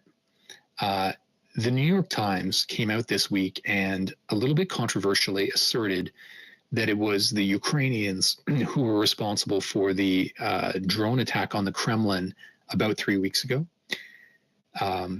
In that it doesn't seem like there is smoking gun evidence or clear-cut evidence. When it occurred and we discussed it in the space, we noted that there were lots of incentive for it to be Ukraine, but that it was entirely possible that it could have been Russian partisans. Some people were asserting it could have been a false flag attack, but to distinguish between those alternatives, we had to essentially be looking at motive, which isn't very helpful. And so it was interesting that the New York Times decided to come out and say that it was a Ukrainian operation. So check that out if you want their reasoning. Then finally, on the drone front, it's now I think the ninth item back in the nest. It's an article by Medusa, and they're making a good point. I don't know that I've seen it spelled out quite so clearly before, but they argue that while this war is a drone war, it is in fact several smaller drone wars within, and they believe that it may actually be 3 or 4 drone wars, in that, there is the war regarding, reconnaissance artillery. There is the loitering munition war. There is the quadcopter, bombing model. There's the FPV model. So there are really a lot of different wars being fought simultaneously, with different strategies applicable to all of them. So I thought it was helpful to break it down in that way. I think that's it for the material that I'll cover today. I'll give it maybe 5 seconds in case anybody wanted to come up and either add a comment or ask any questions. Okay. I know that it was a busy day today. I think there were a couple of other spaces running at the same time. I think, for example, Thomas Tyner was speaking in another space. So it was a little bit smaller group today, but I appreciate you guys having come to join us. So thank you to everybody who did. I'd like to thank everybody who came up to speak. In particular, we had our special guests, so Riverside for coordinating, bringing in Tamara of the Azovstal family group. I'd like to thank Tamara herself, and of course, Stepan for chatting with us about the significance of the Battle of Mariupol from the Russian perspective. So I appreciate that. We'd love to have Tamara back on at some point, hopefully when her connection is a little bit more steady, as her story is, fascinating. I'd encourage you to check out the profiles of any of the speakers that we had today. I think just about all of them are worth a follow. I'll turn it over to Jacoby. She may have details about her space tomorrow. Yeah, I just put a link to it at the end of the nest. If anybody is interested, it's mostly just a conversation about some of the religious angles of the war that are in and impacting Ukraine that are of interest to me. And if anybody wants to come along and discuss it, I'll have some of the things that I'm most interested in attached as reference material to the tweet space that I've put up there in the nest, if anybody's interested. Well, that's great. I'll definitely join. And just a reminder that our next conversation will be this coming Thursday at 9 p.m. Eastern Time. The link to that is in the nest as well, so you can set your reminder. So finally, thanks to my co-host today, to Jacoby and Polaris. Without your guys' help, it would be really hard to run these spaces, so I appreciate your help. All right, guys, thanks very much for joining us, and have a good day.